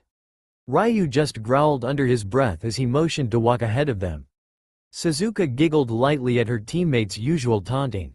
Despite the situations they were in, those two always managed to make things lighter than normal. Unfortunately, or fortunately, for them, that incident with Naruto and Yugito would be the only excitement they would receive for the day, as nightfall quickly set in quicker than any of them wanted, for different reason, though. Aoi was anxious to get their second scroll so they could get to the next part. She had many honorable traits that made her an excellent shinobi, but the thing she lacked the most was patience. Ryu just wanted to finally prove that he would be the dominant one of the team despite what Aoi thought. He couldn't wait to outdo her in the exams so he could rub it in her face. Suzuka, on the other hand, just wanted to go home. She hated how much the forest scared her, and the only reason why she was in the exams was because of Aoi. Aoi and her had been childhood friends since birth almost. Aoi had always acted like her big sister and protected her from bullies and wild dogs. Ryu used to be one of those bullies, for as long as she could remember. The last thing she wanted was to let her down of all people. We're going to set up camp here, Aoi announced as she took a seat on a stump and began to rub her legs. Suzuka quickly sat down beside her. Ryu glanced up at the sky and began to frown. The sun is still out. We need our rest now. When nightfall comes, most of the inactive teams will go on the hunt.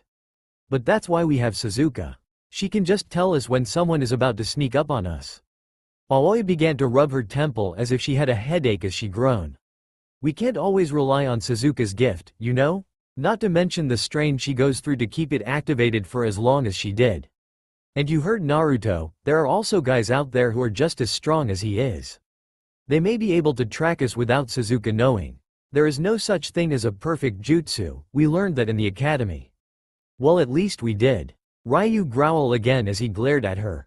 Here we go with the Naruto thing again. I don't understand how you can trust someone who you don't even know. We already went over this. You are beginning to sound like a broken record, Baka Ryu.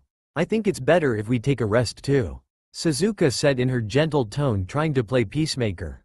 There you have it. It's 2 against 1 now, so it's decided that we set up camp now. She shouldn't even count. She always takes your side. That's because my side always makes sense. Conceded much? Only to the ignorant, she said with a large grin on her face that finally sent Ryu over the edge with anger. That's it. He pulled out a kunai and aimed it at her throat that caused Aoi to give him a look that was literally daring him to do something. We decided right here, right now, who is the leader of the group. That has already been settled too, Baka. Ino-sensei is the leader until she declares someone as second in command. Then why do you always act like the leader? I only decide things that are reasonable and logical while you decide things that are idiotic and incomprehensible. Now, I'm only going to say this again once, do not yell and drop the kunai. She stated in a calm voice as she continued to glare up at him. Let's just camp for now, okay, Ryu? Suzuka asked as she stared up at him with pleading eyes. Ryu made an incoherent grunt noise as he pulled back his kunai and walked over to a nearby tree and plopped down. Fine, I don't care anymore. That's a good boy. Aoi. Suzuka gave Aoi a very disapproving glare that caused her sigh. Gomen, Gomen. Before they decided to rest completely, Suzuka set up several triggers and spread them over 50 yards in all directions that was geared to notify her with a light jolt when someone with the life force similar to that of a human or large animal crossed it. Despite his arguing, Ryu was the first to fall asleep after a few minutes of silence. Aoi, on the other hand, was the last to. She was toying with the scroll that Naruto gave her. It had an interesting design that she hadn't seen before. It had some kind of seal on it that she hadn't seen before that seemed to put her in a trance as she traced it with her index finger. Suddenly Suzuka began to stir in her sleep, causing Aoi to snap out of her daydream as she glanced over at her Imouto. Despite how hard she tried to protect her, Suzuka was the one who had improved more than all of them. She only got noticed because she was more open with her abilities. Suzuka was the only genin she wasn't sure if she could beat or not in a real fight. So, what do we have here?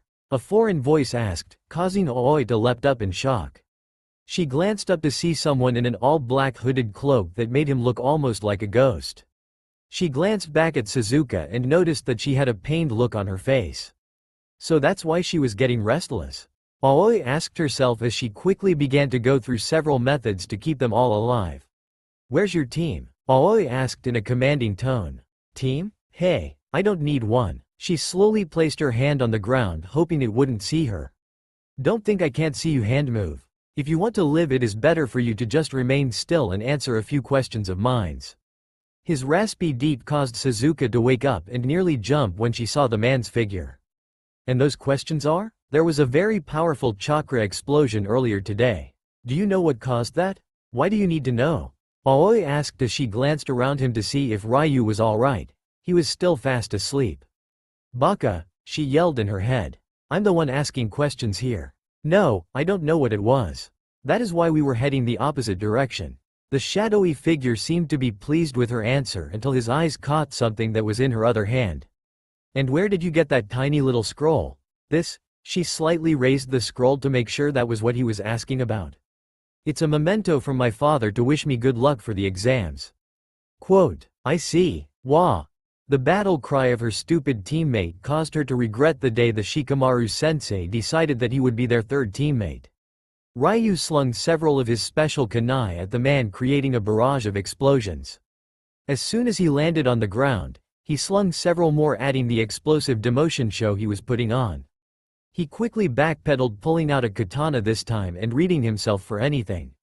It was safe to say that Aoi was quite surprised by his movements and that she felt like she was watching someone else. That was when it hit her, his movements were almost identical to those of Naruto's, save for the fact that they were horribly sloppy. As soon as the smoke cleared, the man was still standing there, or levitating since you couldn't see his feet, with only a few scorch marks on his robe. How the hell does everybody just bat off my attacks? Ryu yelled in frustration as he charged towards him. Baka, stop. Aoi yelled as she watched the man wave one hand, sending Ryu flying hard into a tree. Aoi sent a pulse of her chakra that created a wave of ice that caught the bottom of his robe. It seemed it was just enough to immobilize him temporarily. She then dropped the scroll Naruto gave her and punched the ground with her other hand, launching a much larger wave of ice, this time completely encasing him in a miniature glacier. Suzuka was still locked with fear as Ryu rammed his katana through the black ice with his left hand. He then followed up by going through several hand seals with his right hand, right before he gripped the hilt with both hands, causing the blade of the katana to blaze up in a violent array of warm colors before an intense explosion sent everyone in the area flying. Aoi caught her balance in mid-air and forced herself to land on her feet as she caught Suzuka by her waist and pulled her close to her. Ryu ran up to them with the largest smile on his face. Baka, Aoi yelled as she glared at him. Hey, don't complain. We got him, didn't we? What do you think of my latest jutsu? I was hoping to keep it a secret from you until I used it on you. Oh well. It's too flashy. The same raspy voice answered as he levitated over a limb in the tree behind him. Ryu quickly threw several shurikens with explosive tags on them towards him, but he watched as they soared right through him, as if he wasn't even there. The weapons landed in the tree, causing another explosion of lesser magnitude than the previous. The top part of the tree began to collapse as fire consumed it. You really enjoy your fireworks, chibi? Think is really starting to wear my nerves. We have more important things to worry about thanks to you, baka? Aoi yelled as she pulled him and Suzuka along with her as she began to run. Why are we running? I never run from a challenge. Fine, Aoi yelled as she released him. Fend for yourself then. That guy is clearly out of your league, but if you want to commit suicide then be my guest. There is no need to worry about that. You all will be dying here together anyway. Aoi turned around to see the strange man levitating in front of her now. When did he get in front of us? Aoi thought as she realized her options were running short. The scroll, Suzuka said, her eyes flashing blue as a genkei was formed around them. Thanks to the heat of the moment, Aoi had forgotten all about the scroll that Naruto gave her. She glanced behind her and noticed that the scroll was still on the ground several yards down. Ryu, you think you can get to the scroll back there? Fuck the scroll, just do it if you can. I'm serious. Ryu growled as he stared at the scroll. He couldn't believe he was risking his life for something this pointless. He rather die fight anyway, not trying to retrieve a pointless item that a dangerous nuke nin gave them. That scroll seems to have some sort of importance to you. Don't think I'll let you get it that easily. The man said as he suddenly appeared in a black haze in front of Ryu right before he backhanded him. But to his surprise the attack had no effect on Ryu, who quickly began to sprint toward the scroll. The man glanced up at Suzuka, whose eyes were still flashing blue. That girl, interesting, I wonder how much she can hold out. She doesn't need to hold back anymore. Aoi yelled with a smile on her face. The reason why I sent Ryu after the scroll was because he was always the fastest in the academy, so fast that no one was even near him. Open the scroll now, whatever, Ryu yelled as he unraveled the scroll. Suddenly, a bright flash of light was set off as a very loud growl was heard. What was that? The newcomer asked as he turned around. In the blink of an eye, he found himself staring down at the eyes of a large kitsune with silver flames for fur as its three tails were swinging around like they had a mind of their own. The man leapt backwards, finally revealing to them that he did have feet, trying to create some distance between himself and the beast, but he quickly found himself wrapped up by one of its tails and his cloak began to burn from the immense heat. His body suddenly disappeared in the same black mist as earlier. Suddenly, a little wooden statue dropped to the ground as the kitsune began to sniff it. It then glared over at Aoi before disappearing in a blaze of fire, leaving nothing but smoke in its place. Is it gone? Ryu asked as he surveyed their surroundings. I don't know, Aoi answered as she walked up to the statue and picked it up. What's that? Suzuka asked as she too took a closer look. I don't have a clue what it is. It's my first time seeing anything of the sort. Weird, oh well. Now maybe we can finally get some shut-eye. Ryu said while yawning. Sleep? It's already morning. We can do all the sleeping we want when we get the hell out of the forest. Nani? Let's move it before something else come to get us. Aoi stated as she began to walk. Suzuka quickly followed behind her while Ryu merely growled and stared at the back of her head. Free. Thanks to the rest, it seemed that Yugito had finally calmed down a little, but she still was far from normal. Her left eye remained in its yukai state while her claws were still out. At least now she could control herself, unlike before. How long have you been awake? She asked as she realized that she was resting in Naruto's lap with his arms around her. All night. Gomen Nasai, no need to apologize to me. We just need to figure out what's causing your control over the Nekomata to go out of control. Naruto said in a very gentle voice. Yugito smiled as she felt the warmth of her husband's body and snuggled even closer to him. I think this forest has something to do with it. How so? Well, this is rumored to be the prison of the Nekomata back in the past, right? Maybe it's reacting to its surroundings for fear of being trapped in here again. Maybe. Before Naruto could finish his sentence, he noticed a suddenly pinch of chakra pulsate from his arm as a little kid appeared in a blaze of fire. I see they used you, The kid nodded its head before yawning and disappearing in a puff of smoke. Well, now we know for sure that we are not the only ones looking for the artifact here too. I guess that just makes us that much closer. Yup, hopefully we can get to it before they do. Yeah, that's all for now. If you enjoy then please like, share and do comments.